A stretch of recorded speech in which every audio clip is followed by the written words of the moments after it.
Greetings. I appreciate this opportunity to bring you greetings from Purdue University in Indiana, USA. It's great to be part of the No Dig India show this year. And my name is Tom Isley. I'm a professor of engineering practice here at Purdue. I'm also the Beavers Heavy Construction Distinguished Fellow, which is Beavers is an organization that's made up of the largest heavy civil construction companies, and so it's an honor to have been selected to represent them at Purdue University. I also represent the board of directors of the Barrett Asset Management Institute, and also a pleasure to be part of the Xi'an Jiutong University in Xi'an, China. I will be talking to you today about the major milestones or developments in the trenchless industry. In other words, the major events over time that have really got us to where we are. When we look at the trenchless industry today, it's an industry with a lot of depth and a lot of breadth, because when we look at methods to install new systems, construction methods, or to renew the existing systems, there's just a large family of technologies that allow us to do that. And we are able to do it safely and also cost effectively. A lot of that has to do because of the ingeniousness of the individuals that make up our industry. And so I will mention several of them through my presentation. I'm not going to be able to talk about all these methods here, but I would like to say that in each one of these categories, we just see a continuous effort of innovation, development, expanding the envelope of the things that we can do with these different technical solutions. So it's been an honor to have been a part of this industry for the past 35 years or so. It was an honor for me to be part of 5 individuals that had the vision to establish the North American Society of Trenchless Technology in 1991, and to be a part of getting it kicked off and established in North America. So the technologies that I will be talking about that I refer to as breakthrough technologies that really allowed us to move to the next dimension of trenchless technology are these here: directional drilling, and then the mid-sized directional drilling, and the location equipment, pipe bursting. And it's not just the technical solutions, but it also involves the ability to get the word out, get the message out, to increase the awareness, and that involves the media organizations that make up our industry, and then the organizations that have come together and expanded and covered trenchless technology. And we'll see about the in situ form technology, the CIPP, how they brought the technology into existence. And also I want to mention and reference the subsurface utility engineering and pipeline condition assessment and micro tunneling. So those are the major categories that I want to mention. In doing that, I'll start out here with the horizontal directional drilling, and the real pioneer there back in the 60s and 70s was an individual by the name of Martin Charrington, who was the first one to develop the capability of being able to surface launch, penetrate the ground, go down, navigate under some obstacle or feature, and then come back up. In this case, it happened to be a river in California. And so Martin was a road boring contractor, and he used slurry drilling to do that. At that time, we didn't have the ability to track and steer the steering head, but he was able to make that happen. And then what that did was give birth to a whole new industry. He's from California, but after he did that first launch, then the oil and gas industry heard about it, invited him to come to Louisiana and help develop that capability. And it's amazing to see how that's developed to the point where we've got drives now that exceed 2.5 miles. And so that's certainly a major breakthrough. And we've got to hand it to the innovator that really launched that technology back in the late 1971. You know, but then we had a similar type technology, mini horizontal directional drilling, that evolved from a totally different birthplace, and that had to do with research work. It came out of the EPRI, Electrical Power Research Institute, and they teamed with some industry people and was able to develop a smaller size, what often referred to as MIDI and sometimes mini horizontal directional drilling. And there we have to give credit to the company Flow-Mo that doesn't exist anymore, but they were the first ones that really commercialized the technology out of that research program from EPRI. And then following them came the Ditchwick technology and Vermeer, and there were several other firms that were involved in developing that technology back in that time frame. And so we see that segment of the industry grew rapidly. We started seeing in the neighborhood of over 2,000 rigs sold per year, and the number of contractors grew from 0 to over 6,000 in the early 90s. So it was exciting to see that kind of development take place. Now, that's about everywhere you go. You see these rigs doing their thing, and it's kind of common practice now. But back then, it was new technology, innovations that took place. Along with that came the guidance systems, being able to track where the end of that drill stem was located and being able to steer it. And so one of the companies that really was a pioneer came out of the Flow-Mo technology and became an independent company called Digital Controls, and that group, and they're still doing great work. But I remember early in the early 1900s working with John Mercer as he was developing that capability. So that technology has really allowed us to advance in the industry. Pipe bursting came out of the UK, and British Gas was the inventor and primarily developed for cast iron pipe, gas pipe, but eventually rapidly merged over into doing water lines and eventually came to the United States. And some of the major players there was Jim Hopwood, who came from British Gas, but once it came into the United States, we had people like Chris Brayler and Collins Orton and Dave Holcomb that really advanced the industry. And advancing the industry took more than just having a great technology. It took being able to educate and increase the awareness and being involved in the industry and bringing confidence to the technology and standing behind the technology. In addition to the technical solutions that we've just talked about, we saw that it was very important for the industry to get their word out, to increase the awareness. And so we saw the Trenches Technology magazine come into play in 1992, and today over 38,000 subscribers get that magazine monthly. And also there's a family of magazines that's part of that publishing company.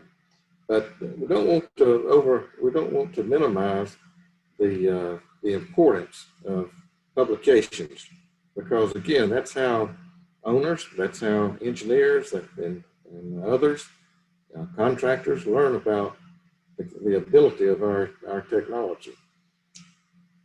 And then other magazines, the Underground Construction magazine has been a strong supporter of the trenches industry, the movement. And so, when you start looking at how their subscription has increased from 1992, about 20,000 to today over 45,000, and the conferences that they conduct have been a major factor and a major milestone in the advancement of our industry. Let's take a quick look at some of the things that's happened as far as the organizations. So we saw that in 1985, that's when we had the first no-dig conference in London, and that was a major successful event. I was not able to go to it, but I was able to get the proceedings, and the proceedings of that conference was really what inspired my career to focus on trenches technology, no-dig solutions. But out of that 1985 conference, we saw enthusiasm start to build, momentum start to be generated, and just the next year, the formation of ISTT, the International Society, was established. Many things started happening after that. Many national chapters started being established. I was involved with the establishment of the Trenches Technology Center at Louisiana Tech. Went to Louisiana Tech in 1988, established the center along with the head of civil in 1989. And so that was one of the first things that really took place in North America. And I was part of 5 that's established the NASDT in 1991.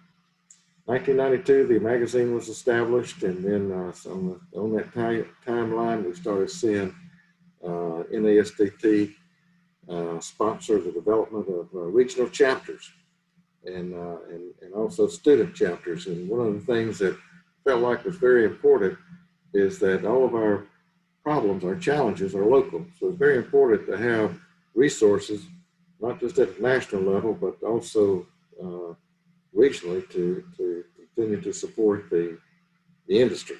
So we saw the Midwest chapter established in 1997, the Southeast chapter in 2000, and now there's quite a few chapters. So that's been a major development, about eight chapters, maybe more now. Also, we saw other research centers being established. The one at the University of Texas in Arlington was originally started at Michigan State, relocated to UTA in 2006. So now, so that was a major milestone in the industry. And also around that time, probably a little bit earlier, we saw that the research center in Waterloo, University of Waterloo, be established, called CATT, C-A-T-T, Center for Advancement of Trenches Technology, another research center. And the Mid-Atlantic chapter was established in 2004, and then in 2003, I was involved with the establishment of the Baird Asset Management Institute. And some people say, well, what does that really have to do with trenches technology? Well, it has a lot to do, because what we've got to be concerned about is making sure that the utilities are being managed properly from the standpoint of making sure that our assets are being the life of the assets being extended. So that gets into trenches solutions, rehabilitation and so forth, condition assessment, being able to locate the asset. So all of that ties together. I've often said you can have the best pipeline condition assessment technology in the world and the best technical solutions in the world, but if you don't have that tied into some type of comprehensive asset management program, then you still may not be making the best decision for what needs to be done for that particular problem. So Security in place is certainly not new. It's one of the real exciting things that took place in our industry, because it was just a major breakthrough in technology. And I always want to give Eric Wood credit for the vision that he had and the ingeniousness that he had in order to create this this solution. And it grew rapidly. Amazing to see how this company has been started and also managed and has grown worldwide. So it came into the United States in the late 70s, went public in around the 1980. They had a lot of major utilities that worked with them, WSSC, St. Louis, and I had major visionary people like Jerry Kalishman that really saw the potential for how to grow the companies and so forth. And now Aegeon is the parent company. They own a number of companies, and they're probably in the neighborhood of about a $1.3 billion operation now. And but what have we seen recently? We've seen that technology emerge from just using heat and steam, hot water and steam in order to do the curing, to now we see major advancements taking place in the light curing. The United States has been probably behind the curve a little bit on adopting this technology, but the acceptance and the organization is growing rapidly. So just less than 2 years ago, working with the Trenches Technology Center and working with industry, we were able to establish the International Light Curing Technology Association. The whole point here is to bring together the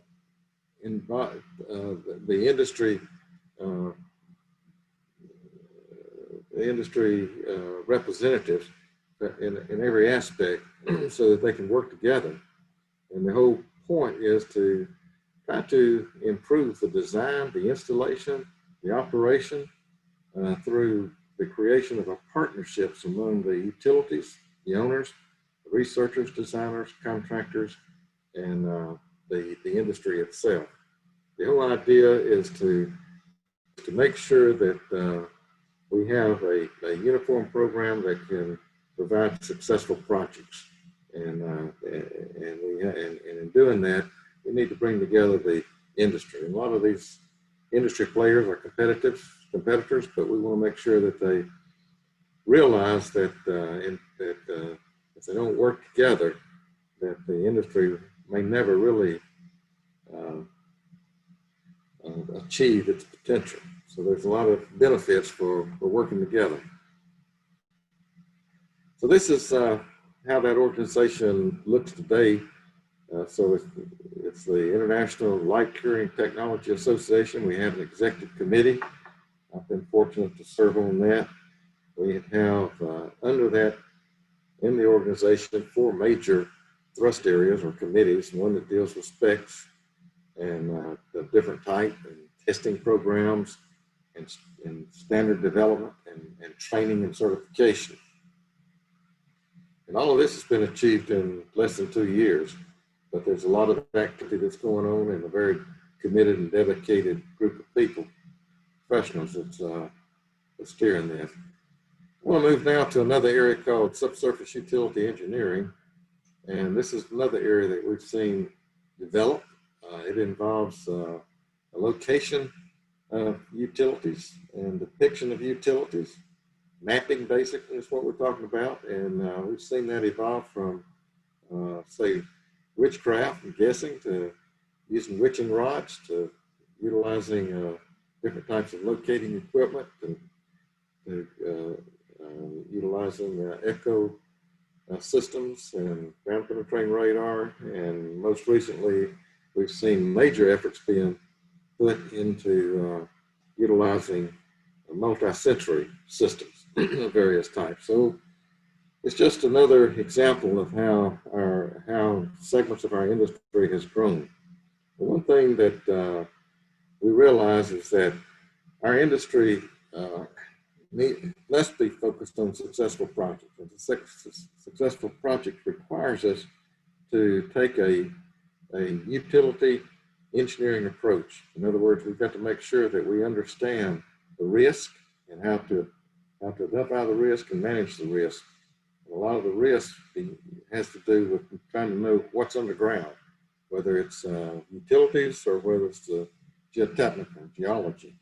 We must be able to have make sure that that's part of being able to design the projects properly and construct the project safely and successfully. So we've seen these techniques, the geophysical technologies become a very big part of our industry. We've seen how the ASCE has developed the standards with the committee on the standard guidelines for the collection and depiction of existing data, working with the Institute, ASCE's Institute, the Utility Engineering and Surveying Institute, PTC, and now BAMI is a partner. Purdue is a partner in this, and BAMI is a partner in this.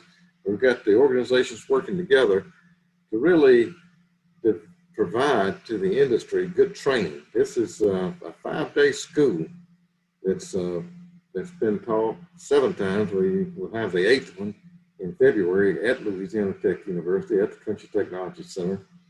And what we're really doing here, if you can imagine, really spending a week just learning how to understand the risk that's associated with these underground utilities. You know, we have an organization in the United States called the Common Ground Alliance. And we're informed that about 70% of the construction projects are delayed and have cost overrun because of issues related to utilities. We also know that we have over 500,000 incidents that happens with hits, and some of them are major events, but there's over 500,000 hits per year on the utilities. So this is a big deal, and it takes all of us working together. So in this particular area, we work with Hong Kong Polytechnic University. They have a strong program in utilizing geophysics to locate underground utilities. So it's a global issue and challenge. So this standard is ASC 3802, and if you are not familiar with it, I'd like for you to take time to learn about it. And it's not new. It's been published since 2002, and it's being updated this year, 2021. But it really gets into establishing the standard of practice on how to locate underground utilities, how to deal with the risk that's associated with underground utilities. And so, again, real leaders in this industry are the University of Birmingham in the UK, and also Hong Kong Polytechnic University. So these are major developments in our industry. This is a few pictures of some work that that's taking place in Hong Kong. It's developing certification programs for location of underground utilities. This is actually in a lab at the Hong Kong Polytechnic University. And these are some of the external evaluators as part of that program. A couple from the UK and myself, and some of the developers in Hong Kong. So this is a great program. Another part of our industry that's important in trying to make sure we have successful projects, of course, is the rapidly expanding area of pipeline condition assessment. And one of the real leaders in this area was an individual by the name of Norm Cerna. He got started in working with St. Louis in 1956 and was president of NASCO, the National Association of Sewer Service Companies, in 1991 and 1992. And while he was president of NASCO, he was also one of 5 of us that got together and saw that there was a real need to establish some leadership with Trenches Technology. So he was one of 5 that would work together in establishing NASTT. But we saw individuals like Norm become real leaders in the industry. We had companies like Q's that really jumped in and started advancing the equipment, and then Red Zone Robotics. So we've had some real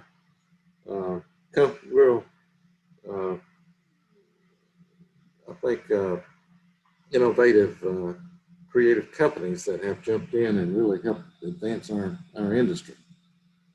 And one of the technologies that I had a chance to work with, this is an area that I realized back in the mid-90s that there was a real need to look at some different ways of collecting data and mapping. So I was involved in working with a couple of Japanese companies, in developing what became the source scanner and evaluation technology, which really was the first technology to take the pipe and scan the inside of it and lay it out flat. We also had built into the system a gyroscope and inclinometer for position determination. And the 13 cities you see mentioned over here were all part of beginning in about 1997, 8, and 1999, were all part of a 13-city North American group that came together to evaluate this technology. We did 10,000 feet in each one of these towns, and then they came together to help us to know how to advance the technology to the next phase to become a commercial system. And so that was all done under ASCE. At that time, they had a Civil Engineering Research Foundation, and so this program was done through that. Also, we see that technology continue to advance. This is a technology out of China that utilizes a 3D imaging technology. So what you see here is the results of a high definition CCTV system that's gone through the pipe, collected the data, and now we can come back through and use the 3D imaging to stop and measure and pan and tilt. We didn't have to pan and tilt when we collected the data. We just collected data, digital data, but now we can come in and pan and tilt, measure things accurately, and be able to code the defects and determine the severity. This particular work here was validation work that we were doing at the Trenches Technology Center in Louisiana Tech. And our job there was to evaluate the technology and make sure that it can do what it claimed to do. And basically, what we really were doing is determining how accurate these measurements are. And so we were very pleased with the results. The other thing that we see taking place, and this is another work of validation work that we were doing at the Trenches Technology Center, this is using specialized drones to go inside pipe and do condition assessment. And so we were able to do this work that was above ground just to see how it maneuvers within small diameter pipe, 24-inch pipe. In this particular case, it will actually fit into an 18-inch pipe, but it was really tight because the outside diameter is 16 inches. But once we got into the 24-inch pipe, we were able to maneuver and get really good condition assessment data. The other thing that we were very excited to see develop in the U.S. was the microtunneling, even though it was a technology that originally developed in Japan, but it was migrated to the United States in 1985, and some major things started happening. Once that technology was introduced, it introduces actually a large diameter pipe, but in 1987,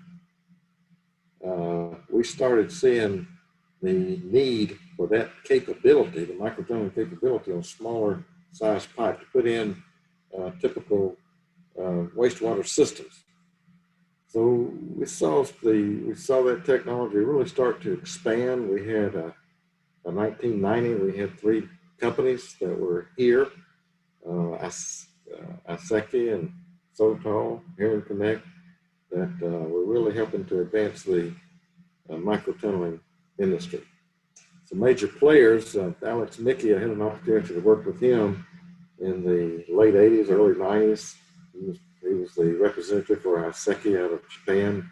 Mike Garber has really been a major leader in this industry. He was the one that brought the smaller diameter microtunneling technology to America and did the project in River Oaks. That ended up being 3.8 miles of small diameter sanitary sewer system. And then Paul Nicholas was one of the individuals that really helped advance the industry through his knowledge and his experience and what he was able to do to increase the awareness of the technology. All of that led to the development of a ASCE standard on design and construction guidelines for microtunneling. This is actually the second edition that came out in 2015, and it's about, I think the first edition probably came out in the late 90s, but this one is very much advanced and very thorough, comprehensive document that can be used for planning, designing, and constructing microtunneling systems.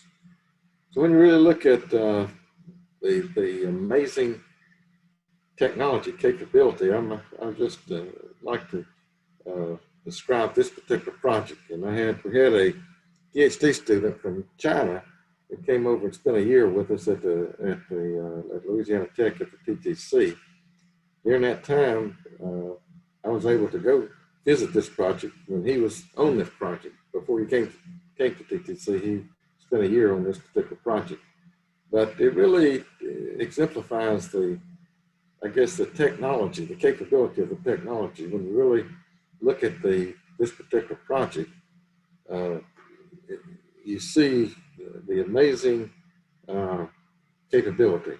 There's 36 pipes that were microtunneled to build this structure. These pipes were almost 64 inches in diameter, each one of those pipe, and they had a distance between them of about 14 inches. And you can see the shape. The shape is an oval shape, and the inside diameter, inside dimensions, very large. And the whole point here, this is a transportation tunnel, but we use it to exemplify just the capability of how we can use microtunneling in order to build a support structure, basically a temporary support structure, so that we can build a tunnel inside of it. Those pipes were actually used for ground freezing. So the whole perimeter of this structure was frozen with these steel pipe. The amazing thing about this, the pipe, building the pipe, all of them were on a curve, so it's curved microtunneling, and they were being built from each direction. In other words, you had two machines working all the time, going in each direction. So it was a very successful project, and as far as I know, there was no real major issues that took place.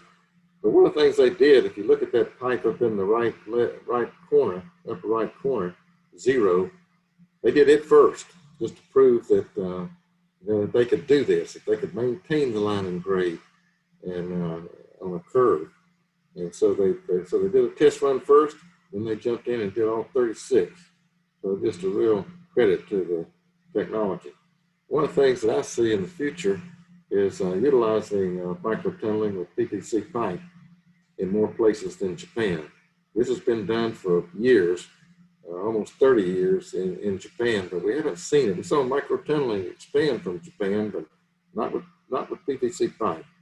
We did one project using this type of a joint, PVC pipe with this type of a joint on our campus as a demonstration project, research project, and it went extremely well. And but we haven't seen it being used commercially. And we did 200 feet in 4 different types of soil in a test pit, a test section on our campus. But now I'm hearing more and more about the interest of using PVC pipe, particularly for the smaller diameters in some of the municipalities. So I appreciate this opportunity to have been with you to talk about some of the milestones. Sometimes we just need to stop and look back and just see some of the amazing things that have that have made up our industry and that have got us to where we are today. And I would like to end by just saying that I think the most advancements and expansions and so forth are still yet to come in our industry. So I say that because I just see so much research and development taking place at so many different places in our universities, a number of universities around the world, but also our companies. And I'm seeing that owners of the infrastructure are realizing that they too need to be part of advancing our industry. They are the owners, and often they are characterized by being very conservative, but they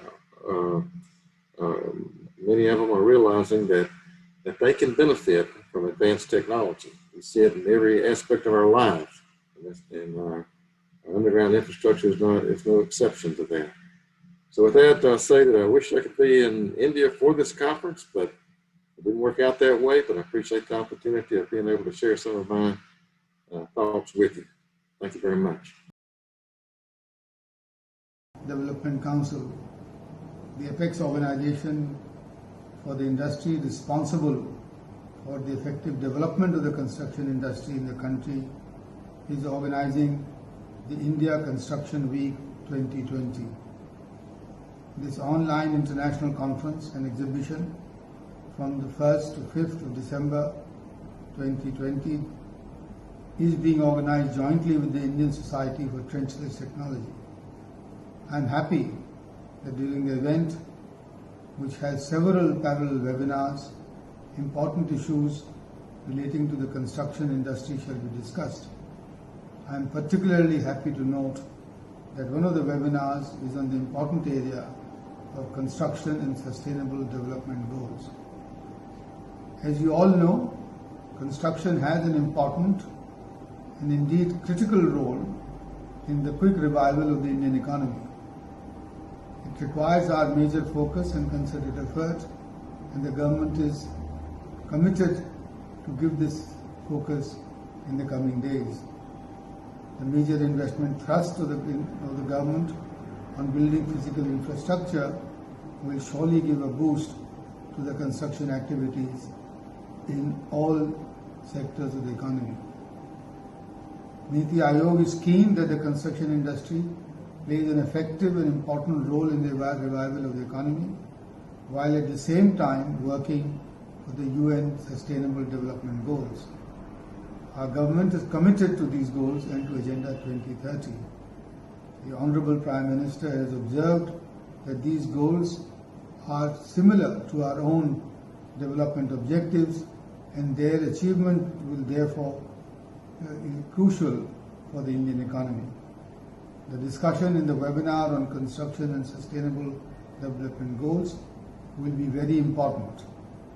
The focus has to be on how construction can be undertaken in an environment-friendly manner. I look forward to receiving the recommendations that may emerge from your deliberations in this webinar. I'll also be keen to receive the findings and recommendations that emerge from other webinars which are being organized during this construction week. I am sure the country will emerge from these difficult times with determination, joint effort and strength, and a stronger trust-based relationship between the government and the private sector. The economy is set to grow rapidly under the guidance and leadership of the Honorable Prime Minister. It is therefore time to aim for faster pace of development, even when passing through a difficult period in an unprecedented crisis as at present. I wish the India Construction Week 2020 and its associated webinars all the success. Jai Hind.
Today, we are going to be formally closing the functioning of ICW-2020. All good things come to some end, but believe you me, this is not going to be ending here. We have assembled here for the valediction of this particular event, and I think this is the time to express our gratitude and our thanks to everyone. Thank you so much, wise speakers. You brought in your wisdom, and you did not only come from my country, you came from all over the world. We are so gratified. We loved every moment that we spent with you and listened to you intently. I can assure you, whatever you spoke will be converted into implementable models in the times to come. Please do continue guiding us. Thank you so much, all members of CIDC, Indian Society for Trenchless Technology, and of course, other organizations who made it possible. We are really, really obliged to you. Thank you so much, all the office bearers of Construction Industry Development Council, and with the blessings of our Chairman Emeritus, Padma Bhushan, Dr. G.V. Ramakrishna, Dr. Udesh Kohli, Dr. Chanda Verma, and of course, our Chairman, Dr. P.S. Rana, we have been able to do a little bit of, make a little bit of effort to make sure that this event is successful. Thank you, sirs. It was because of your blessing that we have been able to organize such a mega event. We thank all the sponsoring organizations who, in spite of the fact that there is a resource crunch, yet they came out and helped us out to the extent possible, which made it possible for this event to take place. I am very sure we shall ever be grateful to you, and a friend in need is a friend indeed. Thank you so much. Thank you the state governments who backed up this particular event and spread the message around. Thank you, my friends from media. I am really obliged. You conveyed the message far and wide. And of course, took it to all corners of the world for that matter. We are really obliged to you. At the end of the day, let me thank all my staff members within CIDC and Indian Society for Trenchless Technology who made the whole thing possible. And in spite of the very indifferent situations that we were living in, they worked almost day and night, not caring about the kind of physical and mental strain they and their families were bearing. They still continued backing this whole thing up. Thank you so much. I am so obliged and I am honored being head of your family. Thank you so much. Thanks anyone and everyone, the students who have participated in here, all the faculty members, all the colleges or the institutions who encourage their students to come and participate in this event. I can tell you for sure that you are the one who's going to be getting the largest dividend out of it. What we have discussed and deliberated and recorded in the last 5 days is an ocean of wisdom. My request to all of you is continue visiting to the portal, keep on learning new things, listen to what exactly the wise people speak. And with that, I thank anyone and everyone who has been instrumental in organizing this important event. I am sure this is going to be remembered as a landmark event, and we are going to have several versions of this in the times to come. Thank you so much. God bless us all. Thank you.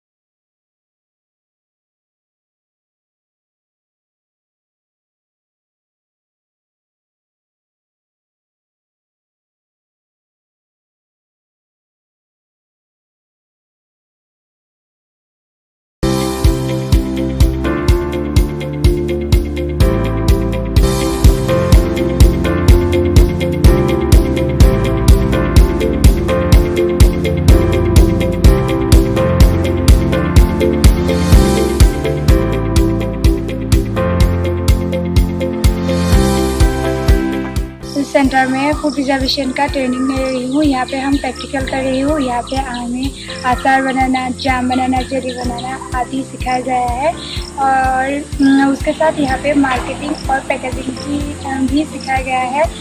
हम job कर सकते हैं या job नहीं भी करें तो उसके द्वारा हम अपना बिजनेस शुरू कर सकते हैं। इसीलिए मैं CIDC और AAI को धन्यवाद देना चाहती हूँ। वो हमें ये सिखाया कि हमें अपने पैरों पर खुद खड़ा होना सिखाया। इसलिए thank you.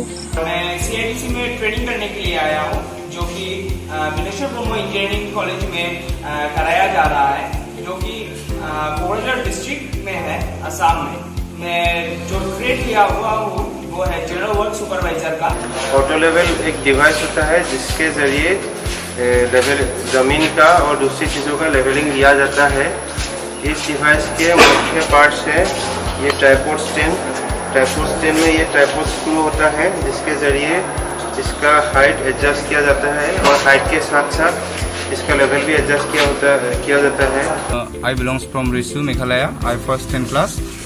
My father is a farmer. He earns just rupees 300 daily for family. There is not sufficient. I heard about my son training. Started at Risu Welfare by CIDC. I got admission and learning a lot about house construction.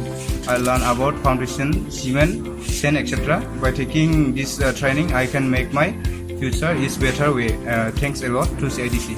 After 10 पास में बेरोजगार था तो मेरा दोस्त राज ने बताया CIDC के बारे में और मैं CIDC centre Golaghat trade plumber में ज्वाइन किया। हम लोग गांव में कोई भी काम नहीं मिला, इसलिए हम लोग जो सेंटर से हम लोग को बोला, इसलिए वो लोग दिल्ली से सब लोग आया और CIDC। Greetings from Construction Industry Development Council. I am Dr. Shweta Kumar. Today we have the webinar on disaster management in the post-COVID scenario. The chairman of the webinar is Dr. Chandan Ghosh, a professor in IIT Jammu. Earlier, he was working with National Institute of Disaster Management, Ministry of Home Affairs. He has devoted more than 30 years of his career in undergraduate and postgraduate teachings, research administration, guidance and development of teaching tools and training modules for engineers, architects and town planners. The members of the steering committee are Engineer Amardeep Garg, who has worked with different organizations like Bureau of Indian Standards, Hospital Services Consultancy Corporation and a Reliance Group company. With his multifaceted experience in hand, he founded Creative Design Consultants and Engineers Private Limited in 2009 and is presently providing consultancy for reputed national and international projects. Architect Anshuman Shukla is the founder and CEO of TESRA, Total Engineering Solutions and Risk Analysis, India. He holds a Master's in Disaster Management and Management from IIT Roorkee. Dr. Girish Chandra Joshi is presently a Senior Consultant in USDME, Government of Uttarakhand, to ensure effective and efficient implementation of the disaster risk in the state of Uttarakhand. Mr. Rajendra Desai, after working in USA for 12 years, returned to India to focus on software technologies for shelter, water, sanitation and energy, which are more suitable and viable for the Indian context. He worked with Center of Science for Villages, Wardha, for a year and a half on development and refinement of cost-efficient vaulted roofs made from conical terracotta tubes made by local potters and earthen walls. Dr. Hari Kumar is a civil engineer with over 34 years of experience, of which the last 18 years have been focused on aspects of disaster risk mitigation. Dr. Hari Kumar has a PhD from IIEST, Shipwood, and his research was on strategic role of mitigation planning for earthquake and landslide-prone Indian hilltops. We have more speakers which will be speaking about different aspects of disaster management. I welcome you to the webinar enjoy the sessions. Thank you.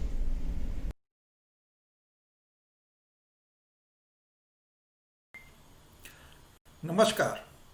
Dear friends, I am Amandeep from Creative Design Consultants and Engineers Private Limited. We are structural design and project management professionals. In this today's presentation, I would be talking about how construction sector can help in disaster mitigation and can contribute for the growth of the nation. We all know that the construction sector plays a very important role in our GDP. The contribution being more than rupees 2.5 lakh crore. Now it is not a small amount. Now how we can use or utilize this construction industry spendings in a manner that the industry grows as well as the nation grows in a faster way. I would like to talk about three key aspects. The first aspect is skill development. The second aspect is your technological development, and the third aspect is the regulation. Now, if we are able to impart proper training to the construction professionals and can utilize the technological research into the construction industry, then we can make wonders. And besides that, the regulation is also important. So I will be taking 10 minutes on these aspects. Now I am coming to the training aspect first, because when we talk about training, generally we focus on the artisans, masons or the construction workers. Of course, the training for these workmen is important because ultimately the deliverables are coming through their hands. But dear friends, it is not only the artisan or masons who are constructing. It is the engineer's role, like what should be the construction material, how and what kind of system we are going to use. All these things should be translated through a construction professional. So if the construction professional is not properly trained or educated, or when I say educated, it doesn't mean only the degree, because a college or the institution can give the basic platform, but that is not enough. The basic platform should be further skilled to make them a real professional. So how we can train the mid-level construction professionals who are actually the execution engineers at site.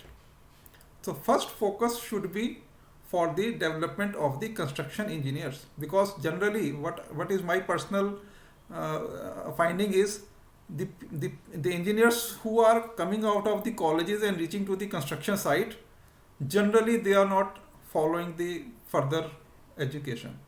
They are not taking any further training to educate or to skill themselves. They are just doing whatever is being told them to do. So that is not enough. So first of all, they should be having their education, or I would say a special skill training in which they can develop themselves to give faster deliverables, safe deliverables and durable deliverables. Now here I would like to focus on durability more, because other things generally basic trainings are being important, but the durability is the factor which is going to help the country. Because if the design life or the execution life of a structure is increased say by 10 years, say if originally is for the current scenario 30-40 years is the life which is trouble free, and if we are able to make it 50 to 60 years, then automatically we are saving 30 to 40% of the cost of that facility construction. So that is a huge saving, and it is just coming through the correct workmanship and good selection and skillful work. No extra cost. Simply, if I talk about concrete as a construction material, if the concrete is not made properly, even if you have spent more, if you have consumed more cement, even then you may not get good life of the structure. So the concrete making skill should be developed in a manner that we are getting durable execution. Now sometimes we have different environmental conditions and we have to select a particular type of cement for that environment. Now for that the skill should be there. These kind of knowledge generally we have in institutions, the design level offices, but sometimes we require these kind of skills at the execution site also. So because from there only the actual execution is translating into the facility. So that focus, I would like to emphasize that just like that is an example that concrete making only, but if you are using structural steel, then proper welding and proper handling, painting, and so many things. So if we are able to educate the execution level team, we can get huge benefits in durability and quality. Now, second aspect is technology.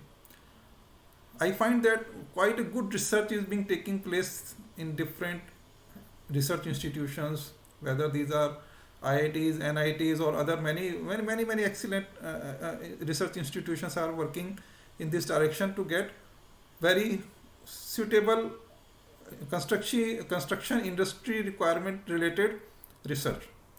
But that research is not reaching to the actual execution. This is another aspect that we should try to develop the system in which the research of the institutions should be translated to the actual execution.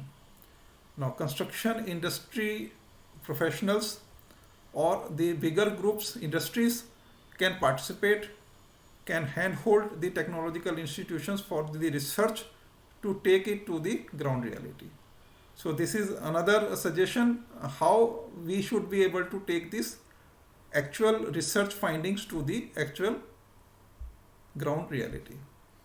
So if we are able to club these two aspects, one is the research being taken to the design level office or the execution level office, and from that to the actual construction execution team to the ultimately the reality of the construction facility. So that makes the system as a whole as a complete channel and is going to help the construction industry as a whole. Now coming to the regulation. In our construction industry, at this moment, what we see is that only the qualification is giving the authority to take decision and making making the final commitments for the project. Whereas there is sometimes lacking the commitment. So we should have a complete system in which whether these are decision makers or execution teams or the construction workers, all equally responsible for their work, and accountability should be fixed for all the construction professionals. So there should be, it is just a suggestion, though I do not have anything ready-made which I can suggest, but there is a need of a mechanism which can regulate the complete construction industry, because only then we will get the fruits of technology, research, skilled engineering team, and the actually good execution by the workmen. So this is the message I wanted to convey through this forum.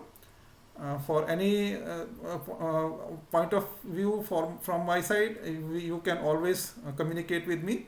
One can mail to me at aman.str@gmail.com. Thank you.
Centre में food preservation का training ले रही हूँ। यहाँ पे हम practical कर रही हूँ। यहाँ पे हमें अचार बनाना, जाम बनाना, जेली बनाना आदि सिखाया गया है और उसके साथ यहाँ पे मार्केटिंग और पैकेजिंग की भी सिखाया गया है।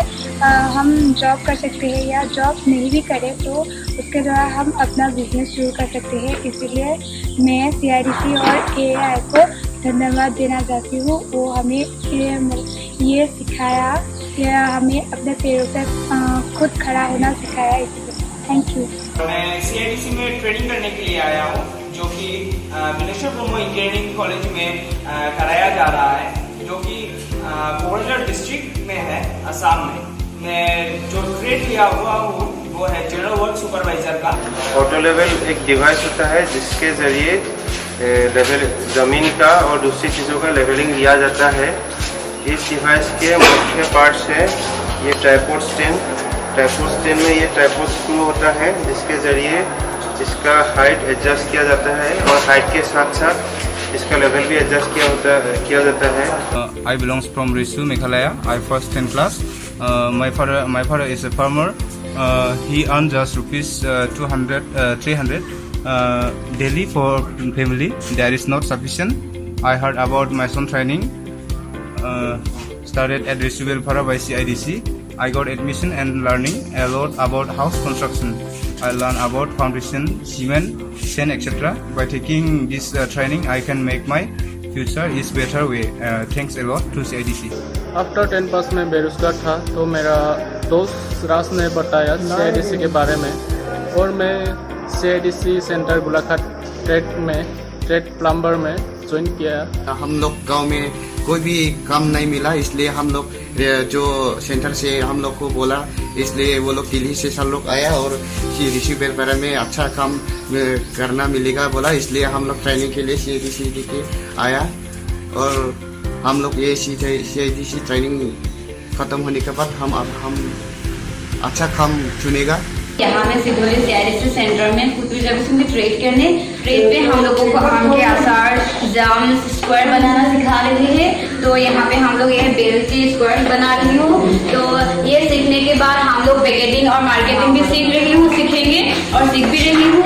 और ये इसके लिए हमें तो फ्री में CIDC और AI हमें तो फ्री में ट्रेनिंग दे रही है। इसके लिए हम CIDC को और AI को थैंक यू बोलना चाहती हूँ जो हम लोग को फ्री में ट्रेनिंग दे रहे हैं। और मैं खुद ये सीखने के बाद मैं खुद के बिजनेस शुरू करूँगी, अगर मुझे हो सके तो मैं जॉब भी करना चाहूँगी। My father is a teacher.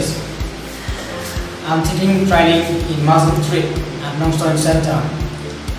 I have learned about the construction material, measurement, the foundation, brick, masonry, extra from Pawan,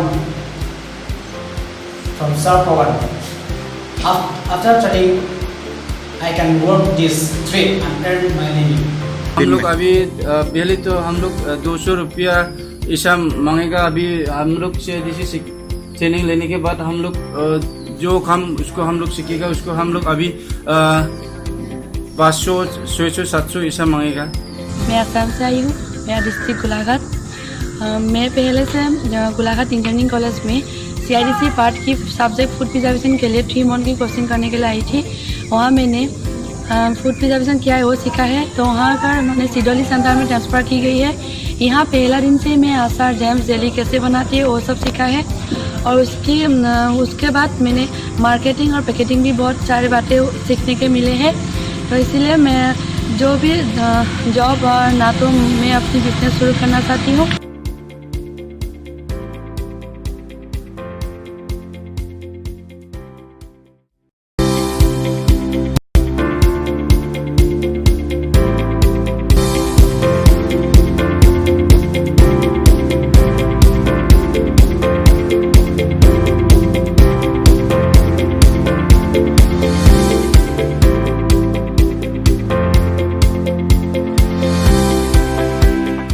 centre में फूड प्रिजर्वेशन का ट्रेनिंग ले रही हूँ। यहाँ पे हम प्रैक्टिकल कर रही हूँ। यहाँ पे हमें अचार बनाना, जाम बनाना, जेली बनाना आदि सिखाया गया है और उसके साथ यहाँ पे मार्केटिंग और पैकेजिंग की भी सिखाया गया है।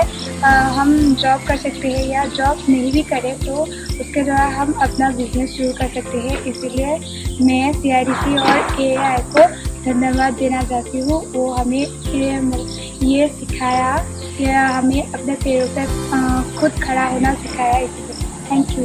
मैं CIDC में ट्रेनिंग करने के लिए आया हूँ, जो कि विनेश्वर ब्रह्मो इंजीनियरिंग कॉलेज में कराया जा रहा है, जो कि कोराझर डिस्ट्रिक्ट में है, असम में। मैं जो ट्रेड लिया हुआ हूँ वो है जनरल वर्क सुपरवाइजर का।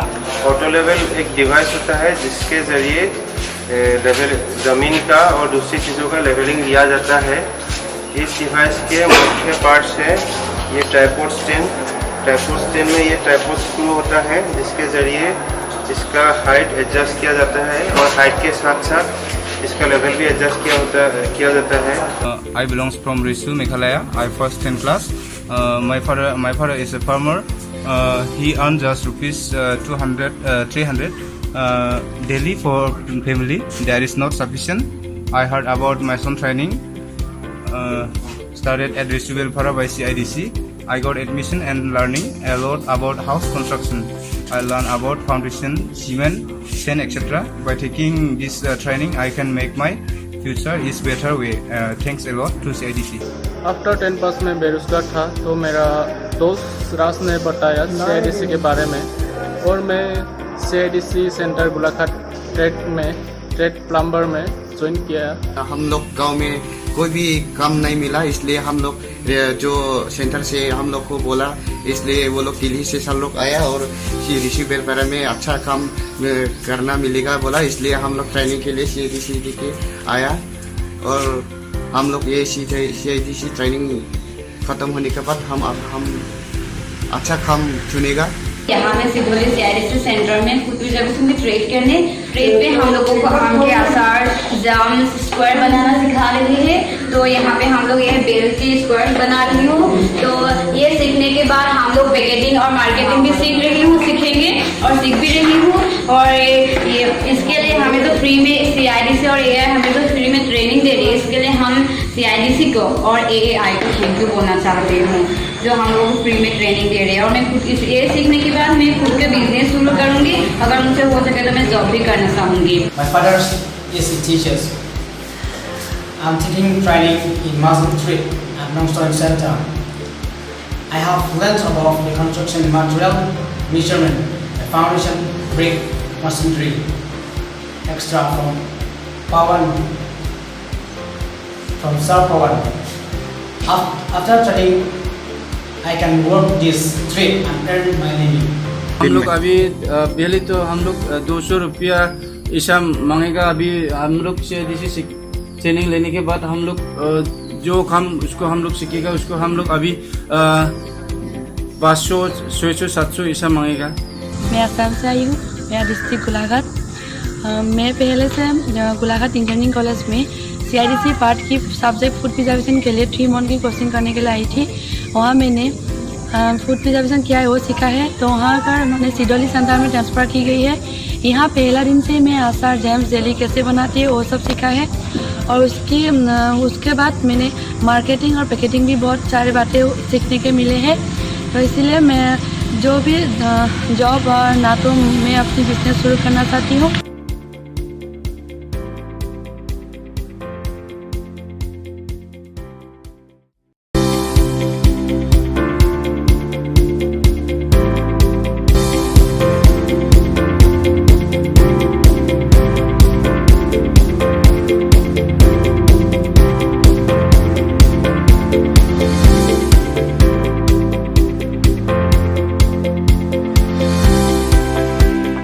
सेंटर में फूड प्रिजर्वेशन का ट्रेनिंग ले रही हूँ। यहाँ पे हम प्रैक्टिकल कर रही हूँ। यहाँ पे हमें अचार बनाना, जाम बनाना, जेली बनाना आदि सिखाया गया है। और उसके साथ यहाँ पे मार्केटिंग और पैकेजिंग की भी सिखाया गया है। हम जॉब कर सकते हैं या जॉब नहीं भी करें तो उसके द्वारा हम अपना बिजनेस शुरू कर सकते हैं। इसीलिए मैं CIDC और AI को धन्यवाद देना चाहती हूँ। वो हमें ये सिखाया कि हमें अपने पैरों पर खुद खड़ा होना सिखाया, इसलिए थैंक यू। मैं CIDC में ट्रेनिंग करने के लिए आया हूँ, जो कि विनेश्वर ब्रह्मो इंजीनियरिंग कॉलेज में कराया जा रहा है, जो कि कोराझर डिस्ट्रिक्ट में है, असम में। मैं जो ट्रेड लिया हुआ हूँ वो है जनरल वर्क सुपरवाइजर का। ऑटो लेवल एक डिवाइस होता है जिसके जरिए लेवल ज़मीन का और दूसरी चीज़ों का लेवलिंग लिया जाता है। इस डिवाइस के मुख्य पार्ट्स है ये ट्राइपॉड स्टैंड में ये ट्राइपॉड स्क्रू होता है जिसके जरिए इसका हाइट एडजस्ट किया जाता है और हाइट के साथ साथ इसका लेवल भी एडजस्ट किया जाता है। I belongs from Risu, Meghalaya. I first 10 class. My father is a farmer. He earns just rupees 200, 300 daily for family. There is not sufficient. I heard about my son training. Started at Risu Welfare by CIDC.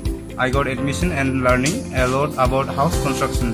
I learned about foundation, cement, sand, etc. By taking this training, I can make my future is better way. Thanks a lot to CIDC. After 10 पास में बेरोजगार था तो मेरा दोस्त रास ने बताया CIDC के बारे में और मैं CIDC सेंटर गुलाघाट ट्रेड प्लम्बर में ज्वाइन किया। हम लोग गांव में कोई भी काम नहीं मिला, इसलिए हम लोग जो सेंटर से हम लोग को बोला, इसलिए वो लोग दिल्ली से सब लोग आया और ऋषि वेलफेयर में अच्छा काम करना मिलेगा बोला, इसलिए हम लोग ट्रेनिंग के लिए CIDC के आया और हम लोग ये CIDC ट्रेनिंग खत्म होने के बाद हम अच्छा काम चुनेगा। यहाँ मैं सिगोली CIDC सेंटर में फूड प्रिजर्वेशन में ट्रेड पे हम लोगों को आम के आसार, जाम, स्क्वायर बनाना सिखा रहे हैं। तो यहाँ पे हम लोग ये बेलची स्क्वायर बना रही हूँ। तो ये सीखने के बाद हम लोग पैकेजिंग और मार्केटिंग भी सीखेंगे और सीख भी रही हूँ। और ये इसके लिए हमें तो फ्री में CIDC और AI हमें तो फ्री में ट्रेनिंग दे रही है। इसके लिए हम CIDC को और AI को थैंक यू बोलना चाहते हूँ जो हम लोगों को फ्री में ट्रेनिंग दे रहे हैं। और मैं खुद ये सीखने के बाद मैं खुद के बिजनेस शुरू करूँगी, अगर मुझसे हो सके तो मैं जॉब भी करना चाहूँगी। My father is a teacher. I'm taking training in Muslim Trade at Nongstoin Center. I have learned about the construction material, measurement, the foundation, brick, masonry, extra from Pawan, from Sir Pawan. After training, I can work this trade and earn my living. हम लोग अभी पहले तो हम लोग 200 रुपया ऐसा मांगेगा। अभी हम लोग CIDC ट्रेनिंग लेने के बाद हम लोग जो काम उसको हम लोग सीखेगा, उसको हम लोग अभी 500, 600, 700 ऐसा मांगेगा। मैं असम से आई हूँ, मेरा डिस्ट्रिक्ट गोलाघाट। मैं पहले से गोलाघाट इंजीनियरिंग कॉलेज में CIDC पार्ट की सब्जेक्ट फूड प्रिजर्वेशन के लिए 3 मंथ की कोचिंग करने के लिए आई थी। वहाँ मैंने फूड प्रिजर्वेशन क्या है वो सीखा है। तो वहाँ पर मैंने सिडोली सेंटर में ट्रांसफ़र की गई है।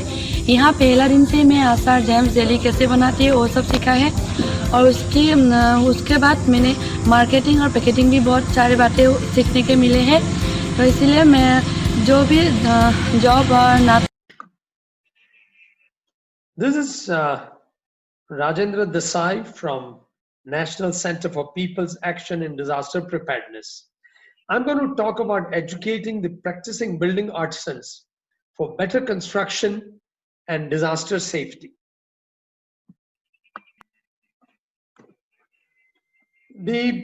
Today in India, the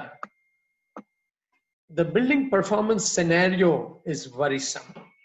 And there are 3 main concerns. Firstly, there is frequent maintenance requirements even in buildings which are only few years old. In the face of natural disasters such as earthquakes, cyclones, and floods, the performance has been dismal. The longevity has been dropping so fast. And this is valid for urban as well as rural buildings, and is also valid for organized as well as unorganized building sectors. Now, in case of masonry constructions of all kinds, one sees gross violations of basic rules of masonry rather routinely.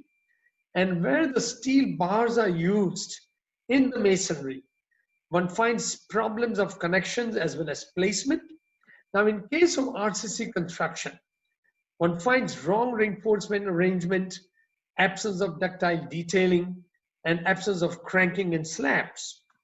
As far as concreting is concerned, which is considered pretty easy by many, there is absence or near absence of vibration, excessively high water cement ratio, and absence of grading in large aggregates. Now, these shortcomings at various stages of construction contribute to reduce longevity and increase vulnerability. Now, in earthquakes, in moderate earthquakes, we have seen that buildings suffer severe damage. These are vernacular as well as modern buildings, and they're also masonry buildings as well as RCC buildings. Now, in case of cyclones and floods, masonry buildings have been seen to suffer badly at times when even RCC buildings also suffer. Now, there are several reasons for this, but the most noteworthy is a grossly inadequate know-how and skill with those who are constructing, namely the building artisans. And these include masons, bar benders, shuttering carpenters, concreting persons, and definitely also the building contractors. Now, looking at the overall scenario of building construction know-how and skill, when it comes to building artisans, these are yesterday's construction laborers who were evolved into building artisans or karigar without any formal training and little or no formal education. They learn in bits and pieces. The contractors are the smarter and the better educator of these artisans, and they also are in the same situation. As far as the engineers are concerned, one finds that there is very little or no interaction between the engineers and the building artisans. Now, the most worrisome thing is that for this country of 130 million people, there are very few training programs, and there is no institutional mechanism of significance to bring relevant education to lakhs and lakhs of building artisans. Now, we carried out a mason survey across the state in Gujarat, which is considered as a developed state, and the findings were shocking. The literacy level of these people, what we found is that 68% are either class 5 or less educated. As far as source of learning of their skill, 89% learn from artisans. And as far as the attending of training programs is concerned, we find that approximately 80% have no training and 50% have participated in poor quality training. Now, the principal constraints that we find in learning for these people is that most rural masons lead a life of hand-to-mouth survival. With work on hand, few are willing to take no more than 3 days off for training. And since most of them are part-time agriculturists, in some months, that is the priority for them. Now, the need of the hour is to induct suitably trained building artisans in the industry. There are two options. One is the education of existing building artisans, which is done by improvement and know-how and skill levels of these artisans.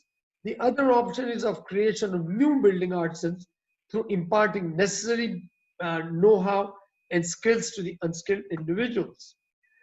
For us at NCPDP, our approach is to work with the existing artisans in rural areas with mobile trainer teams, because number one, future artisans learn from existing artisans. That is trickle down. And if they learn right, then the right thing also will trickle down. The rural areas supply artisans to urban areas. Number three, lesser resources are needed to upgrade the existing artisans. Hence, scarce resources would go a long ways. And take the training to the artisans' doorsteps to make it easier for them to participate. And finally, to create an assessment system that is accommodating for semi-educated artisans. Now, we started an initiative long time back in the aftermath of Latur earthquake. But in 2005, we initiated an ongoing training program.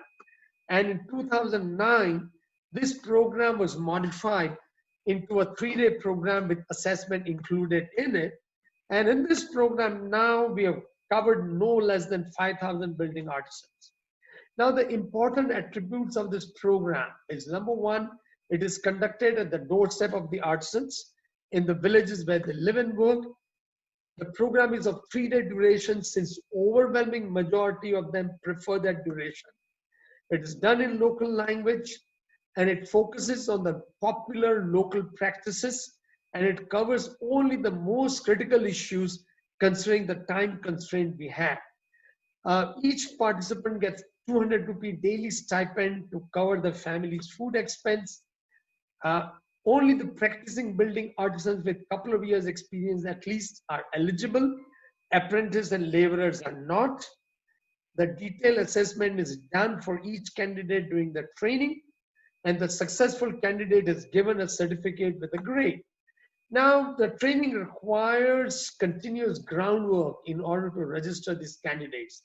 Our social workers move from village to village, identifying them, and they try to convince them to give time for learning and let go their daily wage for 3 days. And in return, they collect refundable deposit of 150 rupees in order to register them. In training on the first day, there is classroom sessions, which are done with the aid of posters, videos, and working models.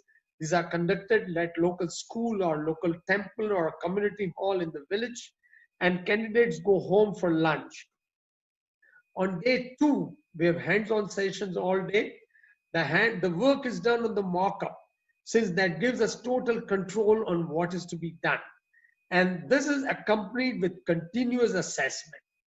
Ideally, this is done at the local sites of one of the candidates in the program where all the materials are available. At the end of the program, the materials are returned with whatever reimbursement that is required. On day 3, we have written an oral test. The written test paper is pictorial, and the illiterates are helped with reading of the test paper questions. We also try to sensitize the candidates about the State Construction Worker Welfare Board and about the advantages of becoming members. Finally, the difficult topics are recapitulated. The assessment is done on the Excel-based bilingual assessment sheet. The individuals are not only assessed on the skills, but also on the human aspects, such as punctuality, honesty, reliability, ability to communicate. Since we want to do an all-around job, at the end of the project in a program, the qualified people are given a certificate, which is a bilingual certificate in Gujarati and English, and along this shows the master registration number of the candidate, his photograph, and the brief description of training. And this is given to the individual along with the Excel assessment sheet. Now, in any area with a couple of hundred people successfully completed the training, we organize certificate awarding events, and these are very important for them. It gives them visibility. It also empowers them. And we have local leaders who also come and participate in the events. Now, initially the response to the program used to be pretty bad, and it depended totally on our initiative of moving from village to village. But then as the time has gone by, we have also now get invitation through word of mouth publicity, and the attendance is significantly better, but the uncertainty persists. Because on the first day there may be many, and the second day the number may be smaller. The local contractors also support the program. They find the training beneficial for their output and the quality of their artisan team. The road ahead for us is to scale up from 600 artisans annually to 1,000 artisans. We would also like to provide linkages between the individuals and the industry for greater livelihood opportunities. We are also exploring social media for continuous education or refresher events. And we are also continuing to share our experiences for advocacy on the government policy, since we are learning a lot of things all the time. And the experience is also somewhat shared to promote a viable and cost-effective training model that we have with other training organizations. And finally, I'll say that the education of practicing building artisans demands viable model that is inclusive and artisan friendly. Thank you.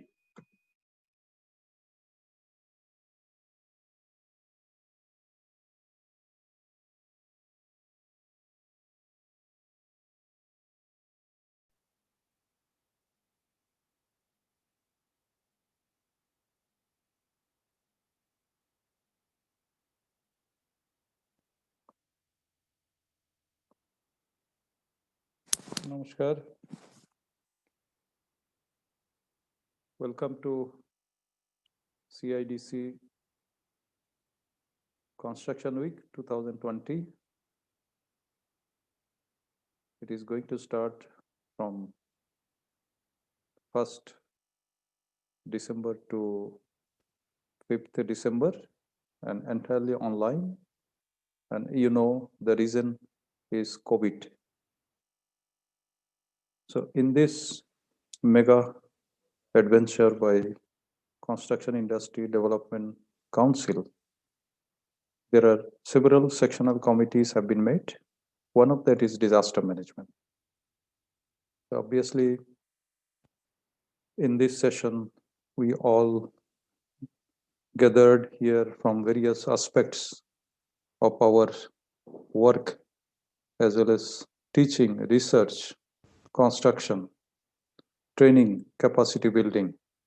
We have got a galaxy of experts from across the country. So they are going to keep their experience through some presentation, which will be shared in the website of CIDC. As far as my involvement in this is that last 14 plus years in NIDM, National Institute of Disaster Management, we have been taking care of capacity building as well as training of engineers, architects, and town planners through various practical sessions as well as visiting the site. So sharing all those experiences in this platform is a rare opportunity, and I am thankful to Dr. P.R. Shorup and his dynamic team who are working in the background to create this platform to express ourselves using this wonderful media that is online. So disaster management per se is, of course, something that which goes beyond our own capacity, whether it is locally, regionally, or nationally.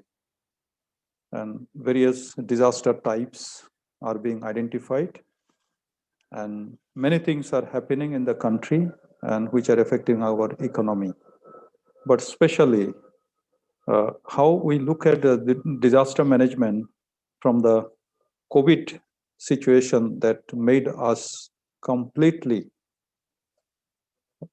upset, but yet whatever has been the situation or whatever we are dealing, not only in our country, but across the world also.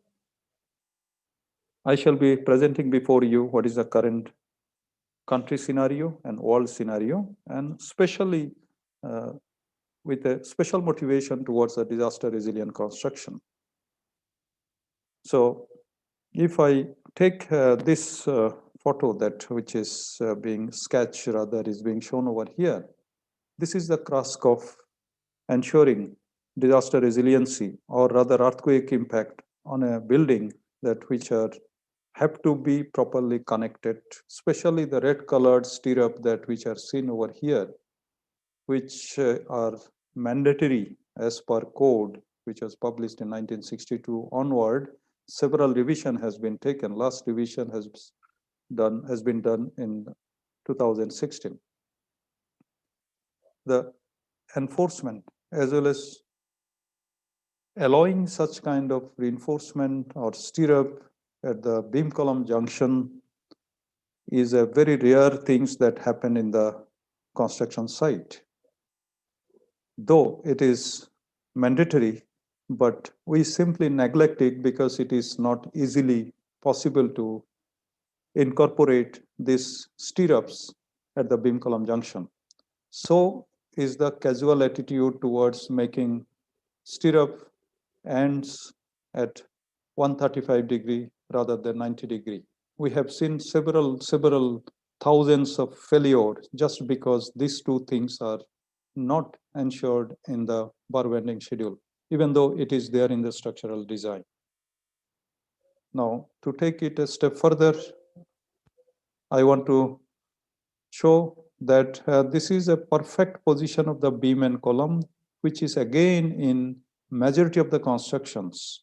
We do not care this one that to put this beam centrally located on the column. But here the building that, yes, it is made possible over here, it is in Japan. A test has been done on a 6-story frame building. Here only one such floor is being shown over here, just a screenshot that where whatever is shown over here is being employed here in perfect manner with all engineering knowledge and know-how that available, and quality of the concrete and everything, curing and everything has been done. But the next thing is that when this building was shaken, this building is a 6-story building, frame building. It has not done any kind of damage to the junction that which we are showing. Where it is showing that where it has broken is at the parapet wall where it is ending over here, making the column as a short column. So when it is shaken, in fact, full video is there in internet, you can see when it is shaken that this portion has been there. So it is one kind of observation during prototype experiment that junctions are constructed very perfectly, but a failure has opened somewhere some other places which can be seen from this photograph. But irony of the fact is that we do not yet care even today that the failure that which we have observed here, that can be avoided if we keep a gap between this column and this parapet wall. You may count how many buildings are having, especially school buildings, having parapet wall, having any such gap. That gap will be such enough that it will allow the column to move freely during earthquake vibration. If we allow that, then column would not have broken like this. So this is one small aspect out of several other aspects that I wanted to show before you. But even majority of the construction still going on in this manner.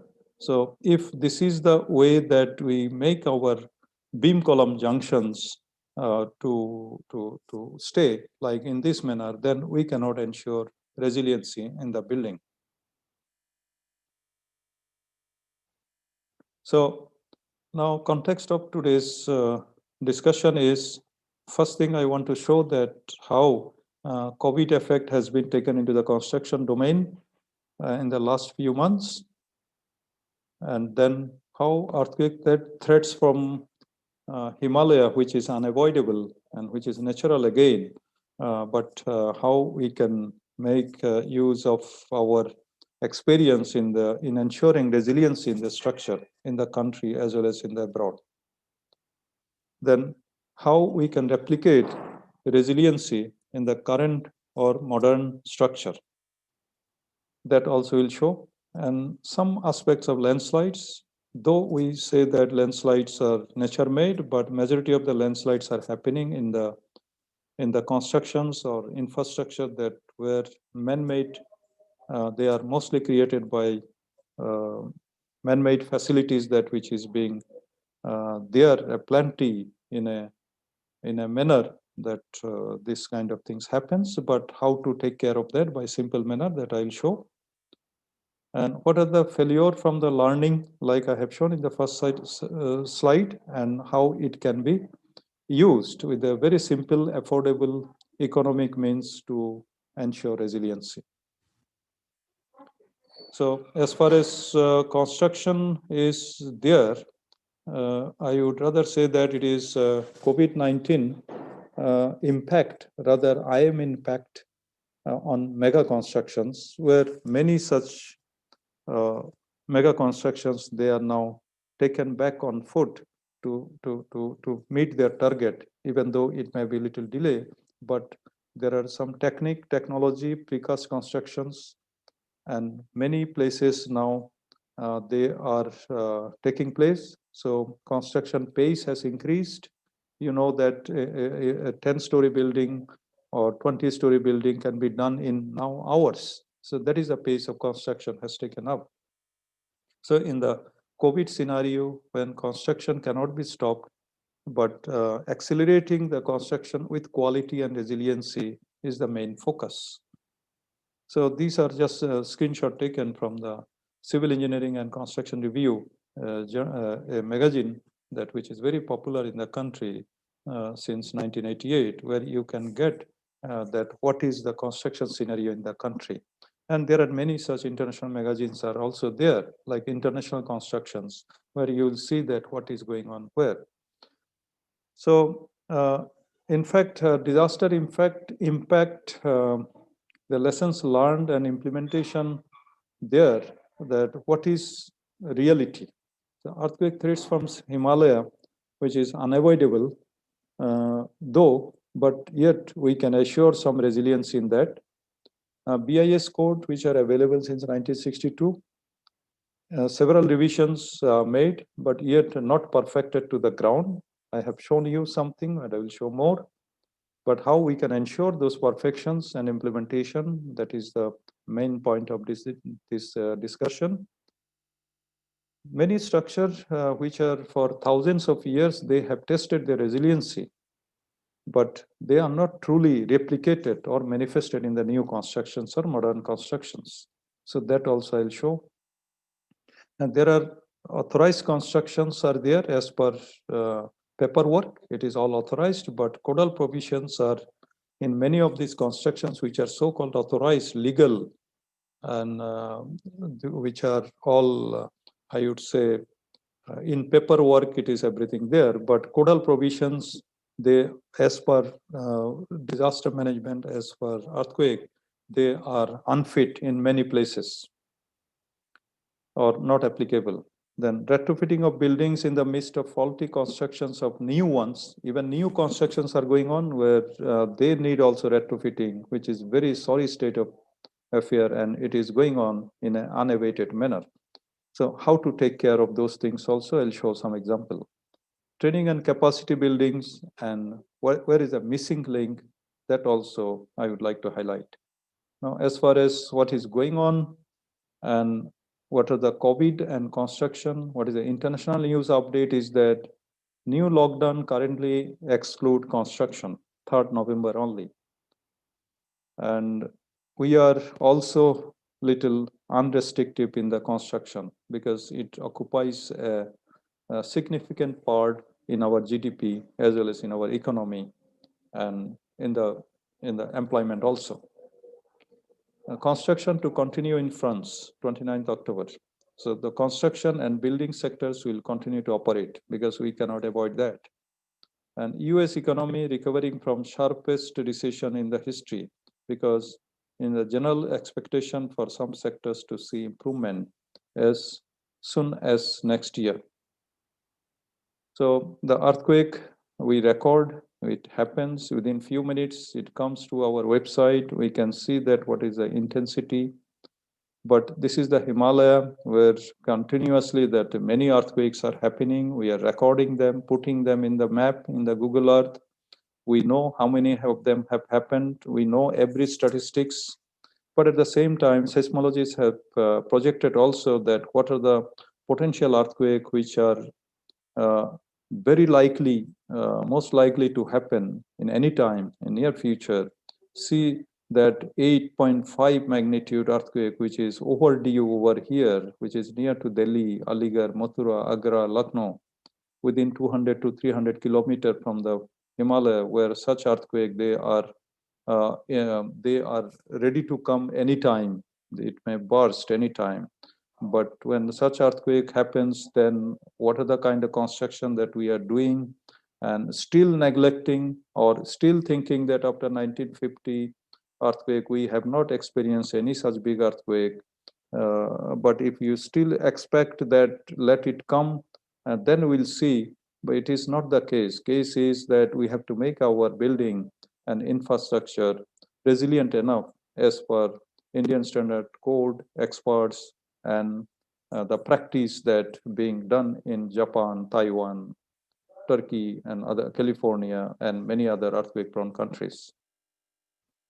So, Kotivenal House is in Uttarkashi district, which has faced 1991 earthquake in Uttarakhand. But we have a good documentation, one World Encyclopedia for Housing, which is made by Dr. Girish Joshi, who will be also speaking in this session with Dr. Piyush Ratila in Uttarakhand, DMMC. So they have made a very nice documentation on the resiliency of this kind of structure, which were made more than 800 to 1000 years before in the country. And they have tested with time and time over again that what are the importance of putting earthquake resistant measures in those days when even code was not available. This is worth learning as well as replicating such kind of things in the country, which has not been done so far in a right manner, except in few cases, like confined machinery has taken root now, and many other things have come. So here is a scenario that which is showing that Kotivenal structure, they have withstood the onslaught of earthquake in 1991 or even before that. So construction that survived from earthquake yet not replicated as per current standards are, you see, Assam type house. This is Dhachi Diwari house, Assam type house in Assam northeast area. They are light but very strong. But here wood materials are being used. Here it is brick, here it is some kind of filler material which are very light, but maximum 1 story, 2 story building, maximum, but majority are 1 story building. So we cannot ensure, but there is no such proper guideline or no such codal provisions to use such kind of technique to make 3, 4, 5 story building. But in Japan, since 4, 5 decades, such kind of buildings they have made using wood and many other such material, lightweight material, but strong material as a earthquake resistant houses or earthquake proof houses, which are available in their codal provisions also. And there are plenty of such structure across the Japan, which we have not done yet in the current context in our country. We have not yet replicated. Why the breeze has deck has failed or toppled, or these things we have learned with the earthquake in Japan 1995 or Turkey earthquake or in Taiwan earthquake 1999. And now we have known that what is extra bearing is to be kept at the roller support so that they don't go out of plumb in this manner. Or the buildings that which has broken the cardhouse type of structure, we know that columns are not strong enough, so that is why they have collapsed in this manner. But as far as pagodas in Japan are concerned, 4, 5, 6 story pagodas, you see that central mast here, red colored, how it is being used to damp or to take earthquake or diffuse a seismic vibration, and so that it keeps whole thing from falling down. And so using this technique, and first they have studied in the laboratory to check that replica of a pagoda and how it resists this earthquake vibration, and then check that what kind of design is to be made, and accordingly replicate that in a multi-story modern building in Tokyo. You can see the full reference of these things over here, which is available. In fact, earthquake resistance of traditional Japanese wooden structure, it is written in 1960 itself by a DPRI, Disaster Prevention Research Institute in the Kyoto University. But as just previously I was talking about that, we can replicate such kind of ideas and lessons and things that in our country's context, so that we can promote not that by wooden or natural material, but there are many light gauge steel, aluminum, frame, prefabricated things are available in the country. So now many new construction techniques have come up. So we can replicate these things very well in the current scenario of making resiliency in the buildings. As far as going to the landslide, these are the robust landslide. Of course, here it is so difficult to anticipate such kind of failure. They happen so sudden, so robust. So these are truly a natural one, because in and around nothing is there. Here is a road is there, but here, of course, some construction, some people are living over there, but we never knew that something or what has caused these things because of the rainfall or some anthropogenic causes. So in this case, of course, we have to take the lesson. But whenever such kind of constructions are made and due to earthquake, they are broken, or due to some other landslide, then in that case, we must be cautious enough in making such kind of rail lines or other buildings in this, even expressways and other things, the way that the failure such things, there are a lot of things to learn, and then take repair measures, retrofitting measures in such a way that they should not repeat. But at the same time, whenever we make some constructions in a hilly area where rocks are there, we have taken shelter in the rock, or we have taken this kind of construction we have made in such a nice manner for more than 4 decades. This is in function in India, Himachal Pradesh, that such kind of road that were in fact from the basics of the civil engineering theory in soil mechanics or rock mechanics, we do not really replicate such kind of things in the real life. Of course, not in this manner, but we have made such kind of cutting in the hills and then make the facility running for several decades. And it is surely that our experience, I would not say an expertise, rather we have assumed that these will not fail, but it is functioning. So taking advantage from the nature and natural strength, or nature, the gift that we have taken, and we are using it. But it is something like that when on the same road, if we write Ishwar ko yaad kare, then something like that it is, we know something, we do not know something, we do not know, in fact, that what is in store.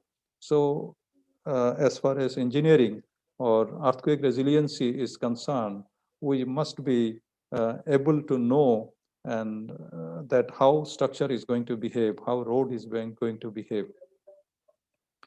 And there are some cases that that sub-story building, they collapse, and they collapse along with this cars underneath, and then we don't want our building to collapse in this manner. But in this, still, in many of the city areas, municipality areas, these days steel floor is to be ensured. Otherwise, plan will not be passed. So we have all kinds of paperworks, but to facilitate the parking facility, but at the same time, those paperworks doesn't ensure that earthquake resiliency. So we must be cautious enough. So what kind of cautiousness we have to do? I'll show in the next few photographs that what has happened here, that is being shown, that is being replicated rather, that how sub-story like this, which is there in majority of the building, many multi-story building, and it is being replicated through an experimental study of the 6-story frame building, that how earthquake shaking has created the scenario that bottom part has failed in this manner, or whatever has happened over here. So thanks to the civil engineering fraternity that they have shown it for awareness purpose, for lesson purpose, and not to do such kind of blunder, such kind of things into this. Now, what is the way out?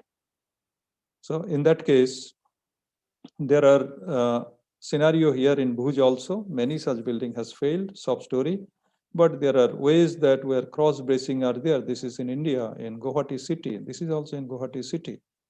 That using cross bracing, we can allow the parking and we can make the building stronger in case of earthquake, or even those buildings that which are having soft story, we can make at least a full brick wall, the red colored one. We can make a full brick wall to make the building strong enough to take earthquake, and at least they can give some kind of resistance to the earthquake. These days now bamboo houses, because they are lighter and stronger, but whenever it is making 2-story, 3-story, 4-story, then no codal provision, no research or no resiliency can be proved or checked as of now, because that the bamboo to bamboo connections, how perfect they are, they need a lot of research and a lot of experimental study on a shake table. So towards a nature-based stability of the habitat, let us reassure solving the problem mostly created by us through nature's own selection in a simpler way. I'll give some example. Some of the problems do not need hi-fi tech or investment or training skill. Let us see how they can be taken.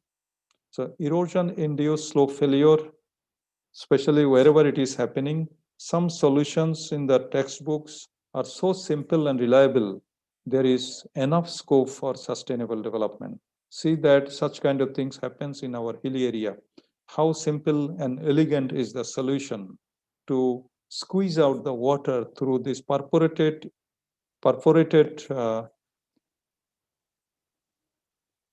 pipeline, inclined little pipeline, and that how they are bringing out the water.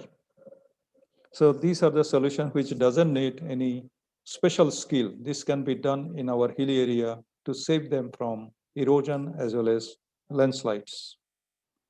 Here is one rivulet or stream that where water is flowing, but this portion has got so much eroded. You see that how that can be stabilized by vetiver grass or similar such kind of long rooted grass. So in that case, we can ensure or we can do this kind of work using our Manrega worker also in our village area, hilly area, to conserve and also bring sustainability to the erosion as well as landslide problem. Whenever we make such kind of national highway or something, we cut the hills and then we make this kind of retaining wall. In fact, such kind of retaining wall is not required. It is unnecessarily. And whereas if we make a breast wall like this is one example in India, in Assam itself, and then make rest of the things by vetiver grass, so we can ensure erosion as well as landslide here by simple manner, for which no skill is required. Whatever is plenty is available. It is in Indian origin, and we have to promote such kind of plantations in our hilly area to save them from erosion as well as landslide related problems. Manrega workers, they are working over here in West Bengal. So this is a river. So the river bank can be stabilized using the vetiver grass in this manner. So thank you. But before thank you, I want to say that we must leave behind EMI-free house for the next generation. This is a scenario taken from 2008 Sichuan earthquake, where 70,000 people died in China. But we don't want such kind of scenario again to be created in our own country. And for that, we want to see that our future, at least to be EMI free, burden free, loan free. So giving thanks is not enough. But before ending, I would like to remind that these are the scenario of living in the hill. And this is a Facebook posting that here you can see that the way that 6-story, 7-story building are being constructed in a Zone 5 area, because they don't have any flat land. But there are some ways to construct buildings even in the hilly area. Here nothing has been followed, even though it is under a municipality. state capital, I would say. So here, the kind of vulnerability which is really we can imagine, but we like engineer who have been teaching or who have been taking many courses, giving a lot of lectures, going to many sites, we cannot stop such kind of vulnerability until and unless there is a radical changes in the mindset as well as in our regulations and the construction fraternity, we come forward. Thank you. Jai Hind. Namaste.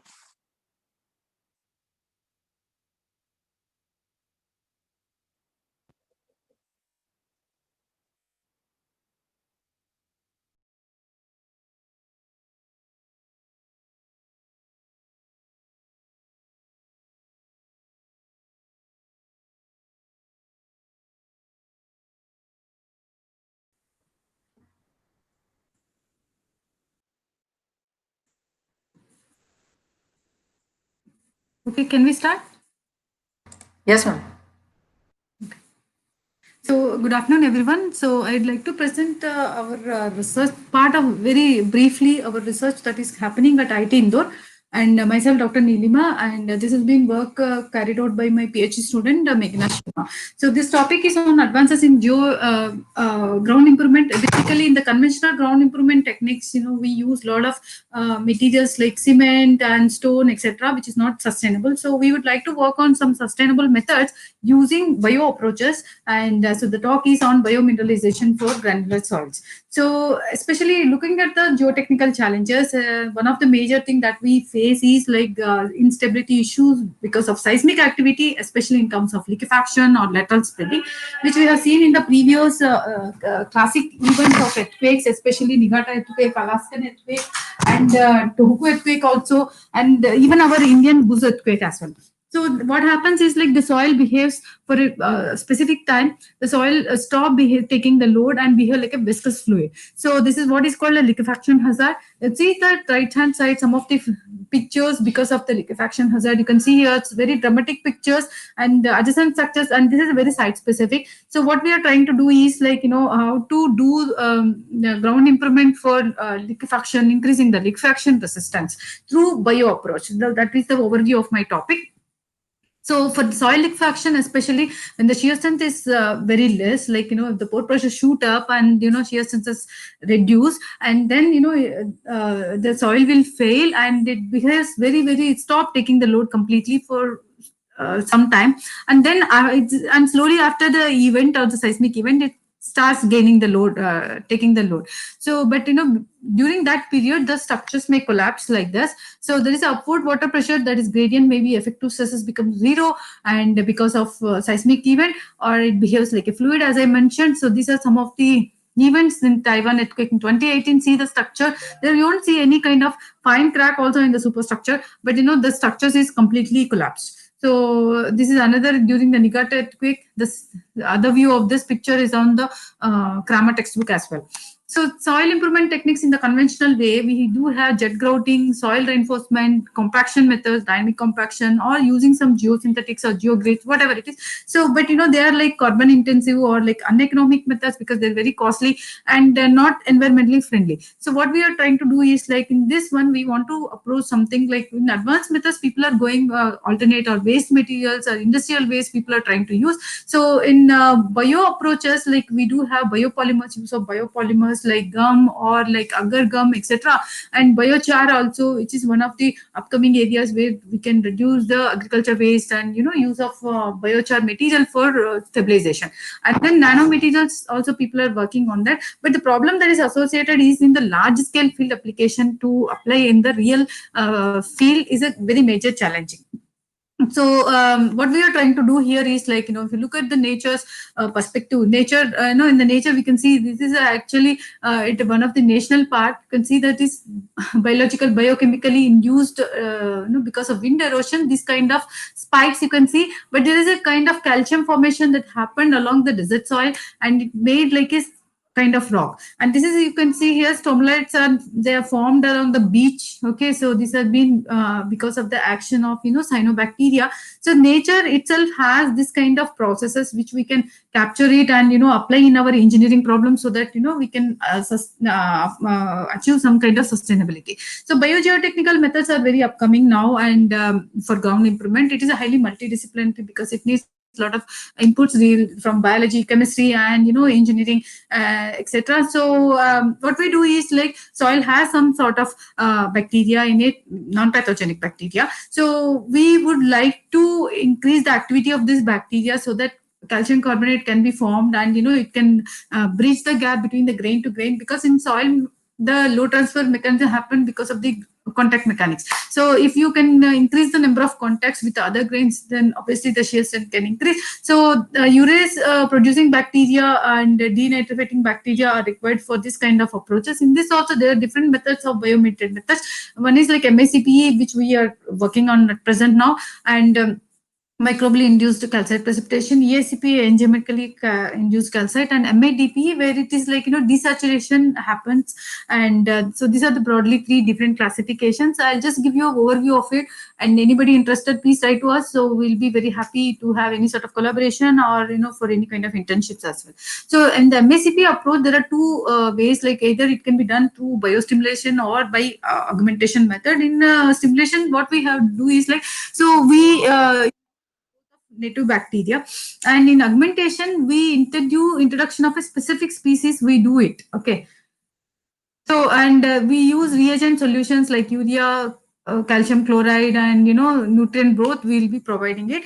And then the calcite crystals will be formed in between the grains, so that the voids between the grains can be closed, and the shear strength characteristics will be improved.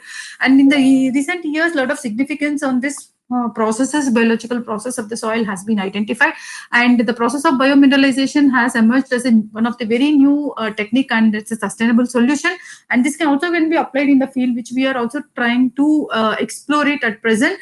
And because of the time constraint, this is a short presentation, I'm not going to put it up. And this biogeochemical process, this is actually the overview of the entire process. Okay, where urease process happens, and the calcium carbonate crystals will be formed.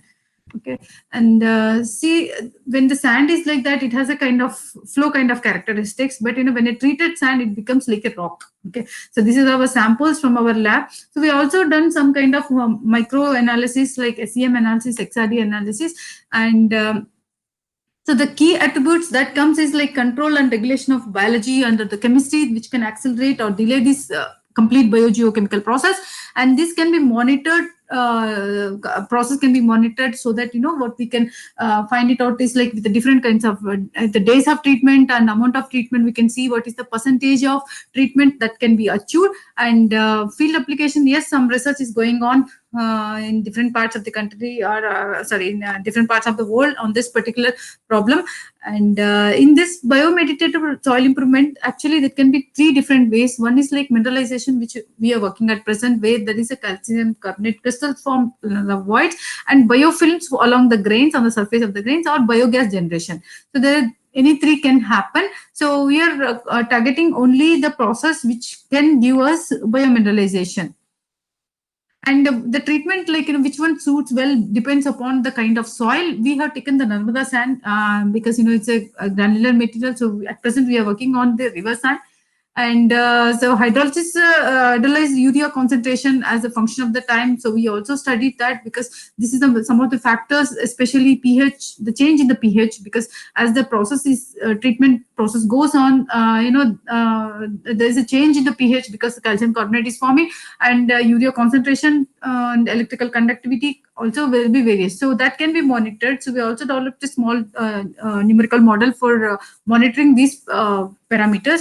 And in the microstructure, if you see here, as I said, like there may be bonding between the particles. This is the calcium carbonate that got binded. You can see in the CM images also white color things, and which can increase the angularity of these particles. As the angularity increases, obviously shear strength increases. So some more SEM images from our study, you can see here calcium carbonate crystals was formed here, and here also the white color patches here also, maybe in the bed also. So and microbe beds have been observed. Calcium crystals again. See this microbe beds. Okay. So, and we have used 3 different kinds of bacteria. So, for all the 3, we were trying to see which is more effective. And the first application I would like to present here is like this method for liquefaction mitigation of the sand. And the Narmada sand, which we are available in this region, the Madhya Pradesh, so extensively, is a liquefaction susceptible sand. So then we try to use that particular sand so that the treated test has been carried out. So we also had done different kinds of tests in the lab, like UCS, to find out the shear characteristics, friction angle, pore pressure response, and we also try to see what is the effect of freeze and thaw on these treated samples. And we have try to use different kinds of samples for direct shear, UCS, and triaxial also we have carried out. So coming to the classification, the sand was behaving like a rock sample after its treatment, that I have shown you even in the image. And there is a reduction in the strength less than 5% and 10% of different freeze and thaw cycles in the treated samples, which is okay, well within the values. And the shear velocity showed a minimum precipitation of 3.25 calcite. The samples are liquefaction resistance even after 20 freeze and thaw cycles, which is a very, very good improvement. So similarly, UPV and shear modulus values were also been for the treated samples were almost like a sandstone material. So, and there are different applications of MICP, not only for the liquefaction is just one part, for oil recovery, enhancement of the recovery, reclamation of old structures, and like if there is any crack in the structures, like, some kind of stone column or something in temples or something, that can be, this method can be applied there also. And even for rock failures, rock fractures, for reducing of the permeability, and, as I said, liquefaction and landslide issues. So contamination immobilization, which we are also having a paper on this particular part, erosion control, improving the bearing capacity for foundation design, etc. So these are the different applications we have in MICP technique. And so this is one of the very sustainable and very interesting approach where we can use the natural process and activate that so that our engineering problems can be solved. So it's very, very cost effective and environment friendly. Thank you so much.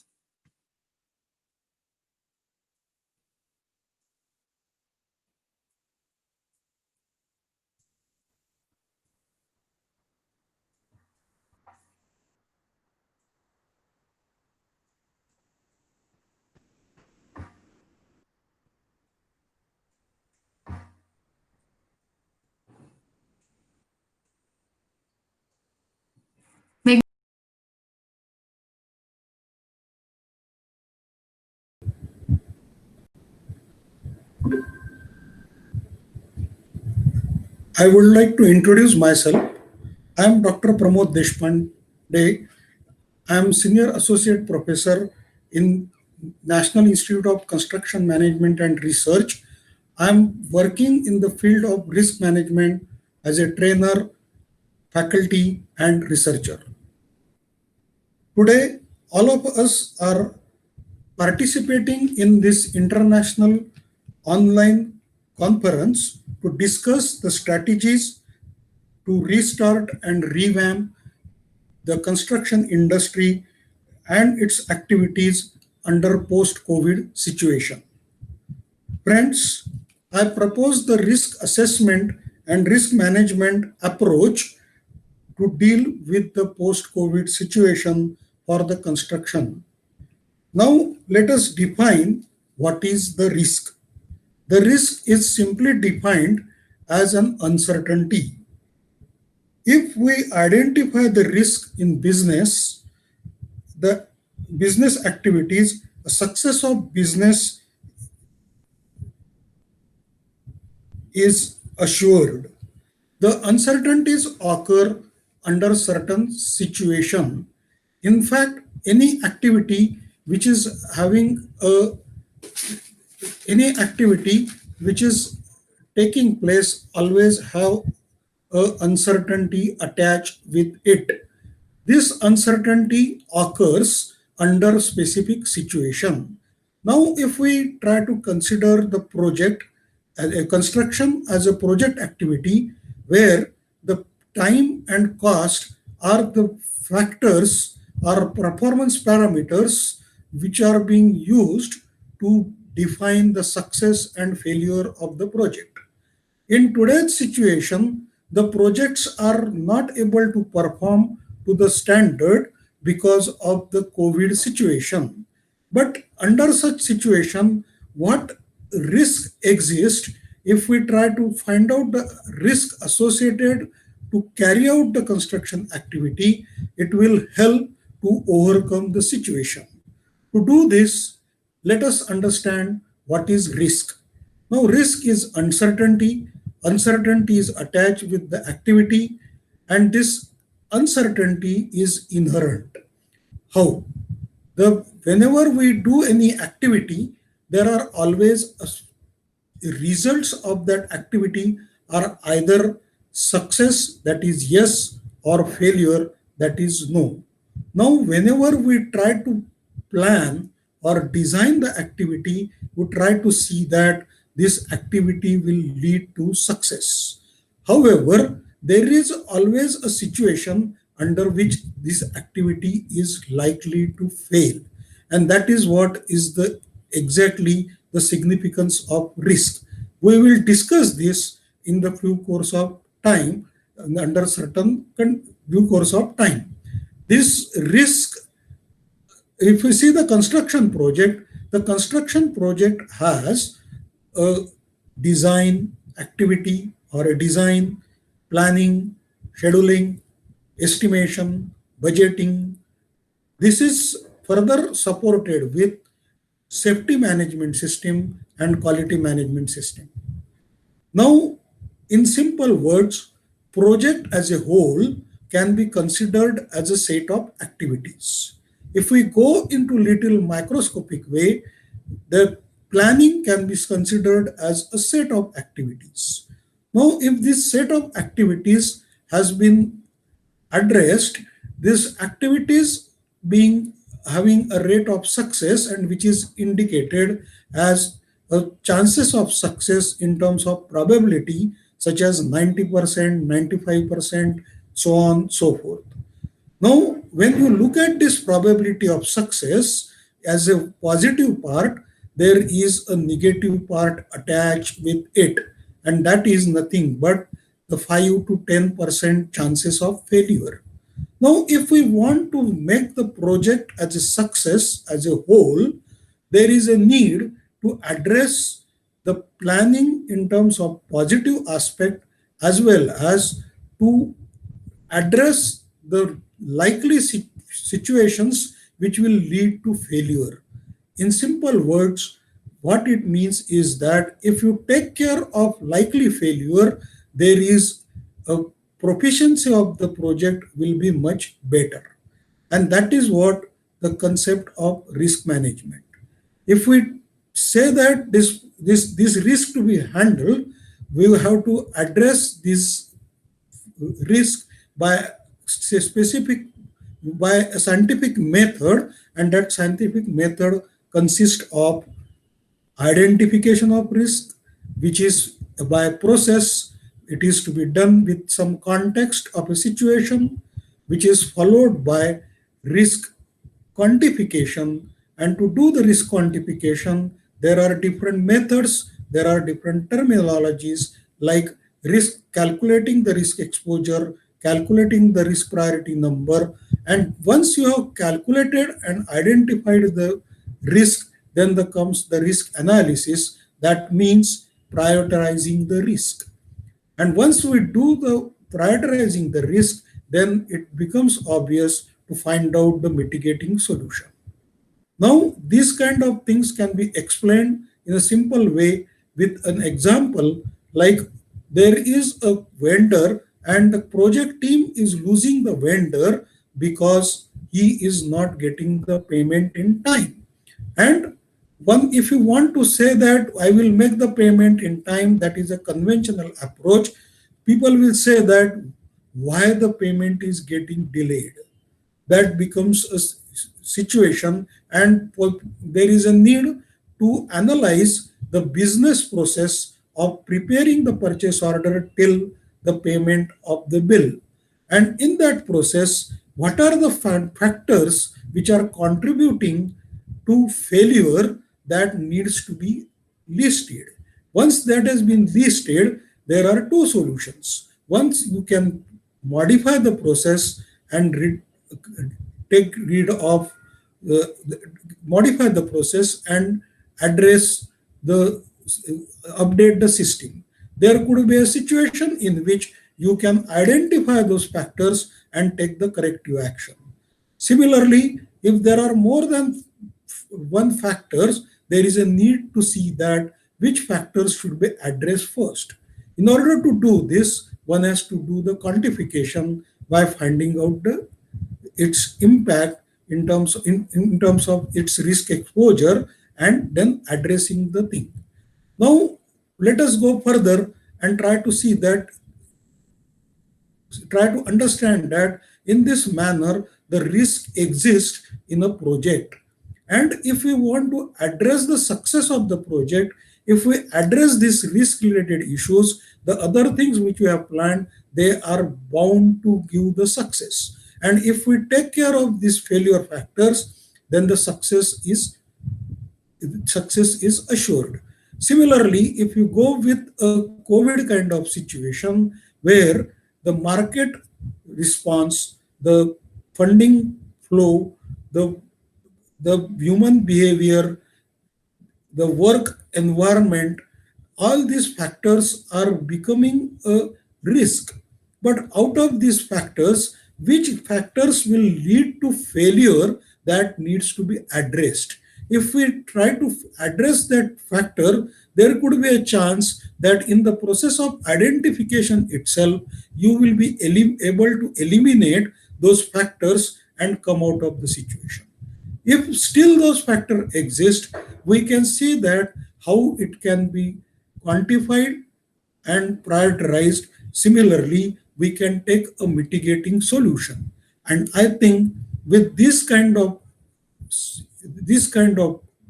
details, this kind of methodology, a construction environment can be revamped for the post-COVID situation. Let us take another example. There is a government resolution saying that the force majeure clause will be considered as an extended time. For extended time. What it means? It means that whatever the risk associated with the force majeure clause will not be get applicated for a certain period which is equivalent to a lockdown period. Now, these are the kind of policy decisions which has been made to overcome the risk of project deliverables. Now, this is what I am trying to explain, that risk management is an approach which will lead to what is called as handling the post-COVID situation for construction. Thank you.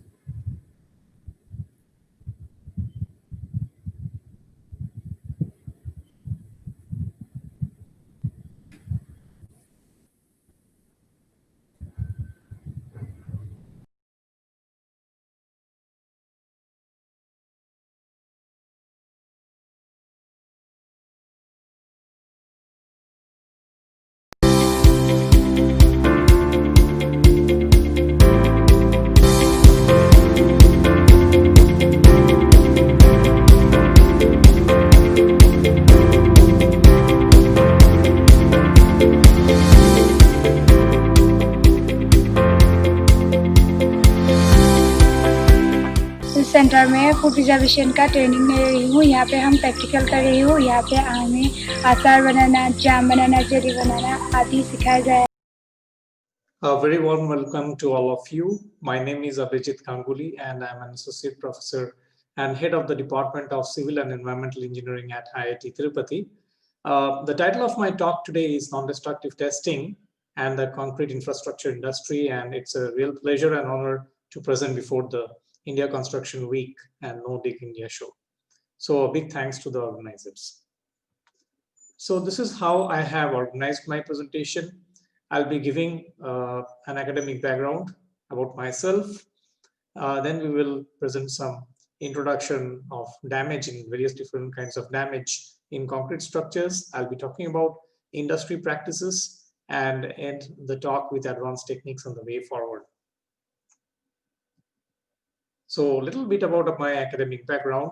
I did my PhD from Université Libre de Bruxelles in Belgium, and then followed up with postdoctoral experience at the University of Massachusetts Amherst and Northeastern University, and also I had industrial research experience with Schlumberger in Boston. In India, I have worked previously with IIT Delhi as assistant professor, and since 2017, I'm with IIT Tirupati as associate professor and head of the department. So a brief introduction now. We are aware of very high-profile structural collapse events that have been happening for quite a few years now. So on the top, you see the shots taken on a camera of the Taiwan bridge collapse, and we have had our own share of bridge collapses in India, such as the Kolkata bridge collapse, and also there was a collapse in Florida International University, all of which caused loss of lives. So the event in Genoa also got media attention, and there have been several other events, which shows that the non-destructive testing is an extremely important activity that is necessary for long-term stability and performance of existing structures. So if we have to ensure long-term stability and performance, we need a good structural design, high quality of material, and good construction practices, which is like a combination of all of these three is quite challenging many a times. So therefore, it is necessary to check both the strength and the durability of the concrete structure. Typically, strength is assessed by applying structural health monitoring techniques, whereby we measure the dynamical response at various points of time. And if there's a marked change in the response, then we can attribute that to the existence of damage. Whereas when we are talking about durability, we do periodic non-destructive evaluation and also structural health monitoring. And these give useful information to us regarding whether we should demolish and construct or repair, retrofit, and rehabilitate. So a little bit of background why we require NDT of concrete structures. We have transitioned from low-grade concrete to higher-grade concrete in a very short span of 50 years. And there has been a very rapid addition of new concrete infrastructure to the tune of 2 billion per meter cube. And critical structures such as bridges and power plants need regular inspections. And the MORTH has inventoried almost 175,000 bridges in India. This is not the total list, which needs to be monitored. So there is a big market for this. And what do we do in structural health audit? It involves visual inspection. We conduct tapping tests, and then we follow it up with non-destructive evaluation. And this industry is expected to grow at the rate of 15% per year until 2023. That's, it's expected to grow by 15% by 2023. And NDT of concrete structures would constitute a big proportion of this growth. So when we know the structural condition, we can take our decisions related to demolition and construct or repair, retrofit, and rehabilitate. So these are the typical damages that are commonly observed in concrete structures. You may have debonding of the rebar, you may have delaminations, you may have debonding as well as surface breaking cracks. Corrosion is one of the major causes. And then you have these subsurface cracks, honeycombing, and surface breaking cracks. All of these are very problematic because they reduce the capacity of the member. It leads to increased ingress of moisture into the medium, and therefore leading to more corrosion, possibility of corrosion, and some defects are not detectable until it is very late. So for timely remedial measures, detection is extremely necessary in the incipient damage stage. So if we talk about the various vulnerabilities of concrete structures, I've already covered unsuitable materials, improper workmanship, environmental exposure, and structural deficiency. These lead to the creation of defects inside the concrete structures.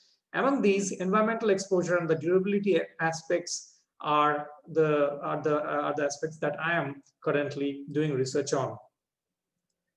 So corrosion of steel is a major reason behind the aging of concrete structures. So what are the various industry practices? The most common is the ultrasonic pulse velocity, where we measure the velocity of the compressional wave through the medium. And if the velocity is higher than a threshold, we assume the concrete to be of good quality. We have the rebound hammer test that gives the surface condition, and an indirect method of measuring the strength of the concrete. And these are there in our IS 13311 parts 1 and 2. And following the ASTM C876, we have the half cell potential test, which gives us a qualitative idea about the vulnerability of the concrete to corrosion. Now, another technique is the impact echo test that is very suitable for measuring slab thickness, detection of delaminations in concrete, and test pile or foundation integrity. So these are some photos of some of the common tests that are adapted here. You can see a person is conducting UPV on a box cutter bridge. And if we have to check the integrity of the deck, then chain drag and sounding, hammer sounding, these are the most common tests where the practitioner actually listens and tries to detect delaminations. So these are the various techniques that are adopted by the industry in order to ascertain whether there are defects in the concrete structure or not. So we come to the lecture on advanced techniques now. So I'll be talking first about ultrasonic imaging, which can be used to detect rebar corrosion in concrete. And this, the process of ultrasonic imaging exploits the physics of the difference in the reflections of an incident ultrasonic wave when it encounters an intact rebar vis-a-vis